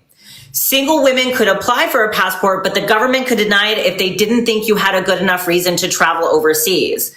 So if I was a woman in 1970 and I said, I want to go to London for this work conference, the government could deny me. They could say, we don't like the work conference, or we don't approve of it, or we don't think you should move. It wasn't until 1972 that in all 50 states, women could get a passport on their own, of their own, as a single woman. Do you really think they won't take that away from us again? Exactly. And I just want to put this up real quick, and then I'm going to have to get ready to shut the live down, just so that everybody knows. All right, here you go. All right, because there's a lot of people going on in the comments. All right, if you look in the top one there, it says adult applicants 16 years and older. What are you applying for? First time adult passport book, adult passport card, first time adult passport card. That'll give you, I'm sorry, there is the execution acceptance fee. So it's $65 total for that. When you tack it all together, I was going to say, I think it's around $65. And then So if you double that and a little more is what a passport costs. Yeah. So that's $65 for the first time adult passport card. If you already have one and you're renewing, then it's $30. So that's my bad, but I just wanted to make sure that everybody had correct information on this. So $30 for the first time adult passport card plus the $35 execution acceptance fee. Okay. Now, but you see, this is what I'm saying, like first time adult passport card. So if you've already got a passport and you're just wanting to get a card now, I think it's just $30. I don't think there's the execution or acceptance fee for that. I think if you're you've on already file. Everything is cheaper and easier. You're just renewing and saying, and then they're just checking, have you done anything disgusting or wrong or whatever? Yeah. So that's, so there you go. So that's what it is. If you've already got your passport and you want a passport card, then it's $30. $30 for that. If you don't have a passport, about dependents. Start thinking about children as well. It's good to get them on file now. Someone just said that. Mark in the comments said he's going to get all this for his child. Start thinking about your child. And I don't want to say this, but I'm saying this. America's an unsafe place. If I had dependents, I know Danny's partner has a dependent. I mean, you need to be much more vigilant. Like, I've got nothing to lose and I'm ready to be a political dissident in prison. And I mean this genuinely. Do come look for me if I disappear, please. Like, I'm not saying I want to hang out, disappeared in prison forever. Do come look for me. I promise Felice I will look for her. I'm like, Danny, I will get you from El Salvador. Like, your life depends upon it. But I'm on my way I already. mean, prison is just a shadow economy, so I do have the faith that I will survive. But do come look for me. But I'm just saying, if you have dependents, I'm so empathetic to that. I used to be a teacher. The most important people in this world, the only people that matter is us protecting children. They are our future. So don't assume, make sure that your children have the correct documentation. If the worst happens, can you as an adult take your dependent out of this country and then return again with the correct documentation? Right? I mean, and a lot of people don't think about this. If you're a step parent, like Danny can explain, you need extra documentation to do that. So I do start thinking about, do my dependents, are they documented? Do I have some ID for them? Yeah. You want to make sure you have everything. Yeah. Go ahead. I was going to say, this is a ridiculous fucking position that we found ourselves in the United States. Never in a million years thought that this is what I'd be doing at 41 years old. But here I am, fighting fascists here. Luckily, we've got the best people. we've got the best people fighting all this shit. So, and it seems hopeless at times. Like there's not a path forward. Don't lose hope. All right. Hope is a powerful motivator. Okay. Yes, I'm only 41. It's been a rough 41, guys. I was going to say, someone told me, I was like, what the? Yeah. Like, I love that about that. It's been a rough 41, guys. All right. Dude, hope is what they want to stamp out. Know that. And Danny, tell about the book Pleasure Activism. I think that's the best advice Danny gave me. Oh, I love that book. So it's somewhere on my bookshelf, but it would take me longer to find it than it would for me to tell you. So there's a wonderful book. Can't think of the name of the author at the moment. It's called Pleasure Activism. It's an absolutely fantastic book, and it discusses how pleasure is your birthright. Pleasure is your human right. And it is this white supremacist, capitalist, patriarchal society that has convinced us that you have to work for hope, that you have to work for pleasure, that you have to deserve hope and pleasure, and that it's a privilege. It's not. It is your birthright. It is your human right to have pleasure, to have hope, to extend hope and pleasure to other people. And that can be anything, right? Like that can definitely be bodily pleasure, but that can be like me sitting in the driveway having a glass of wine with a friend or something like that. Little glimmers of pleasure, little glimmers of hope. Yes, that's the book, Pleasure Activism. It's written by a Black queer person. Adrienne Marie Brown. absolutely amazing, right? So like anything Adrienne Brown has written. Not let Donald Trump take your pleasure, your enjoyment of life. That's what they want to do. They want to stamp out pleasure, stamp out hope.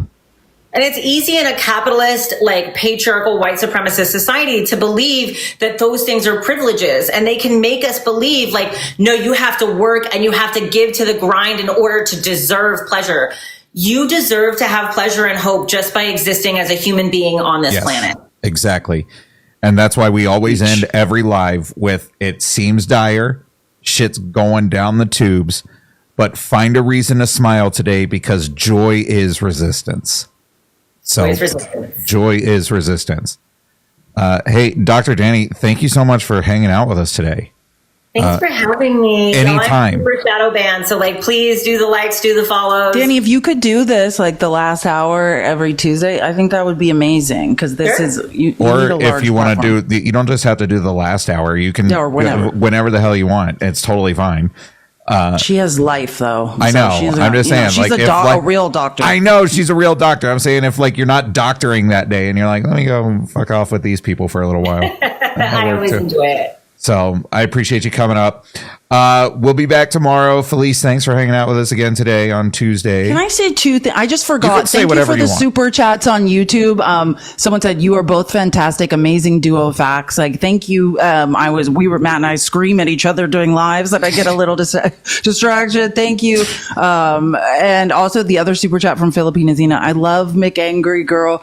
Or I love a Mick Angry and Girl Has No Name live. Yeah, thank you guys so much. Thank you guys for the support. We appreciate it. And thank you. You know how I feel about you, Danny. Yeah. You're the best.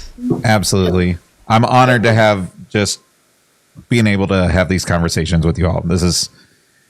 I learned so much. And I'm so glad that I can just sit in my discomfort for a while. I'm like, oh, fuck, man, I don't know anything. Christ. All right.